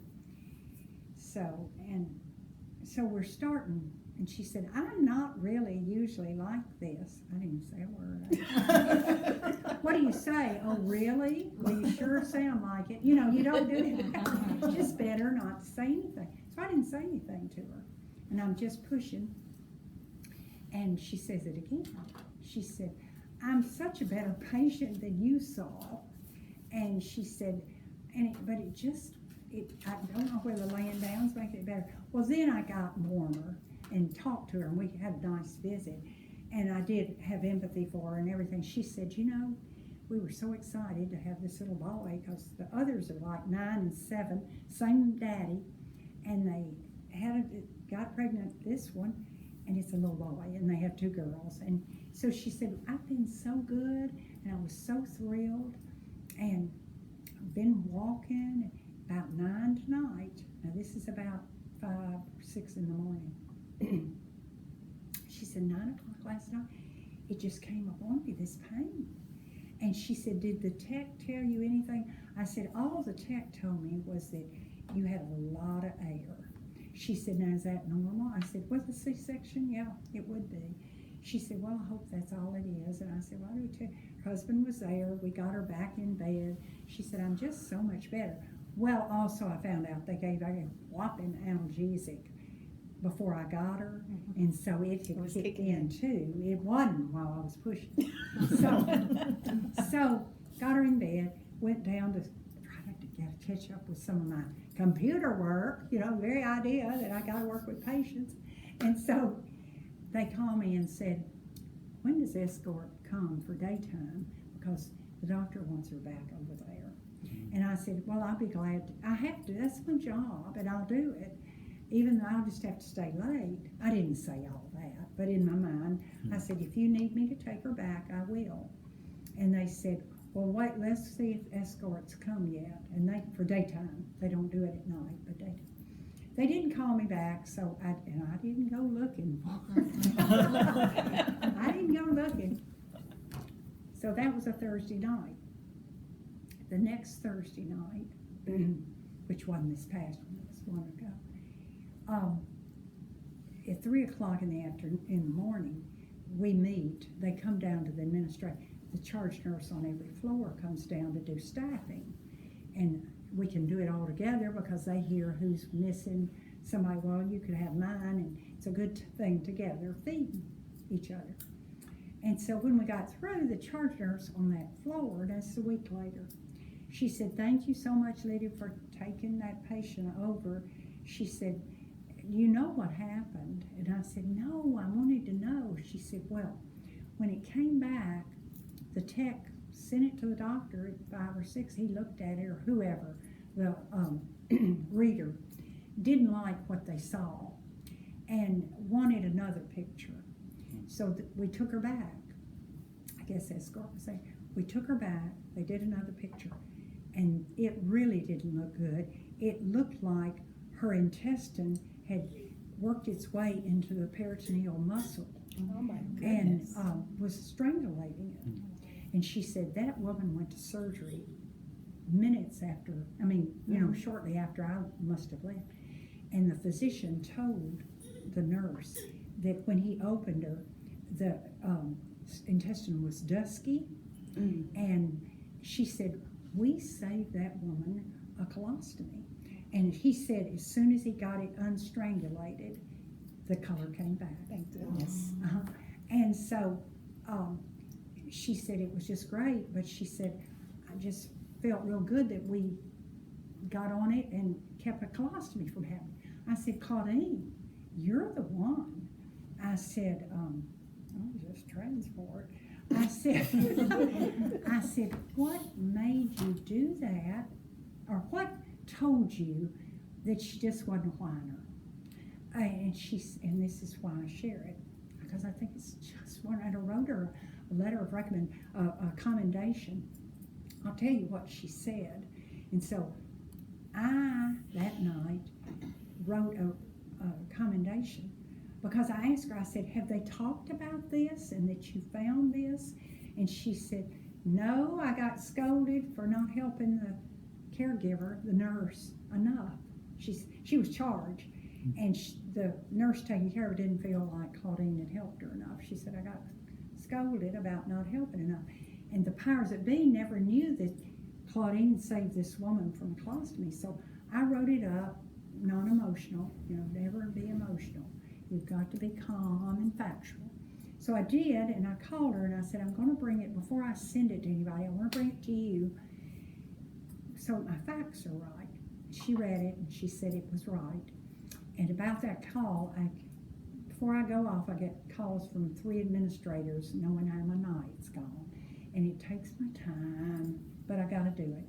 And so this one, she said, how was your night? I said, well, it was fine. And I said, actually, it's interesting you call now. I'm getting ready to send you an email on Claudine.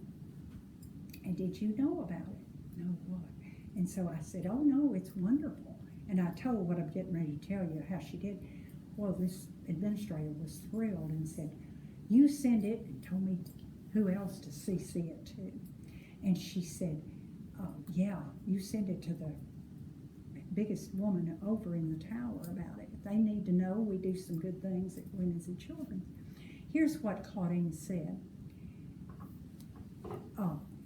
She'd been doing good.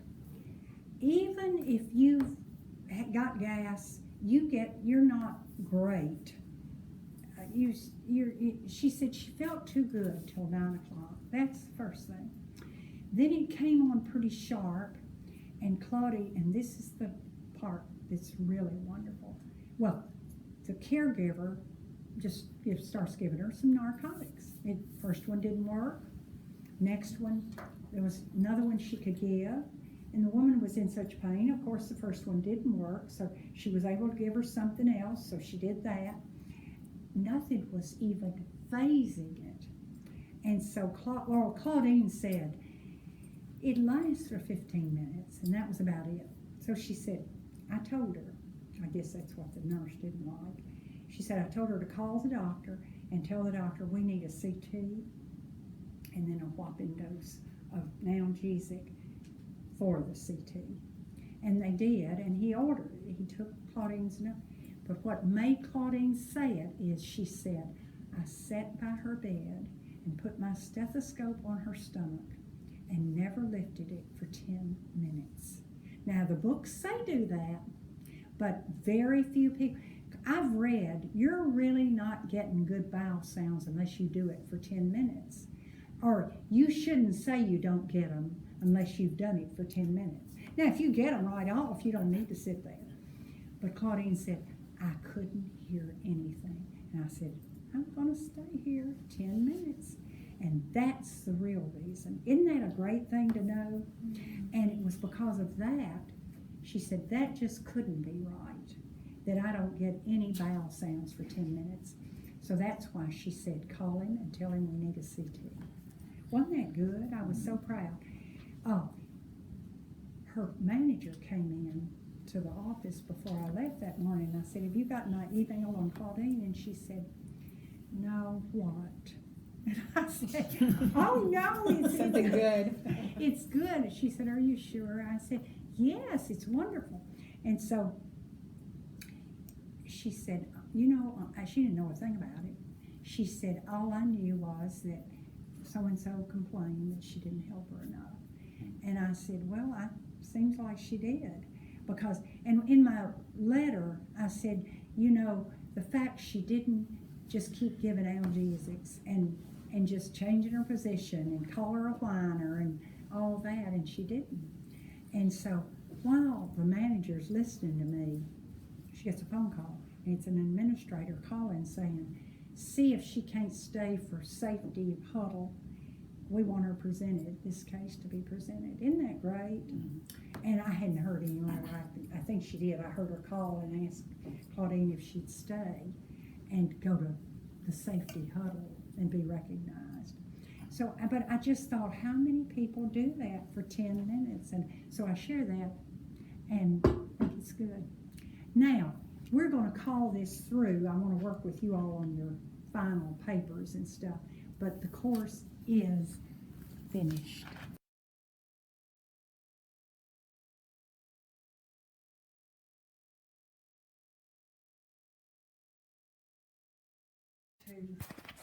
Okay, we'll do it again. Welcome to session 4, completely on the IVs. You can watch the YouTubes on the starting of IVs and the hanging of piggybacks and so forth, plus this YouTube, which is session 4. Go to the agenda, page 31, and to the briefs, page 12. And I'll just start at the beginning, and if you just know it so well, just tune out and think about your grocery list or something like that. The first thing, when you get a bag to hang, and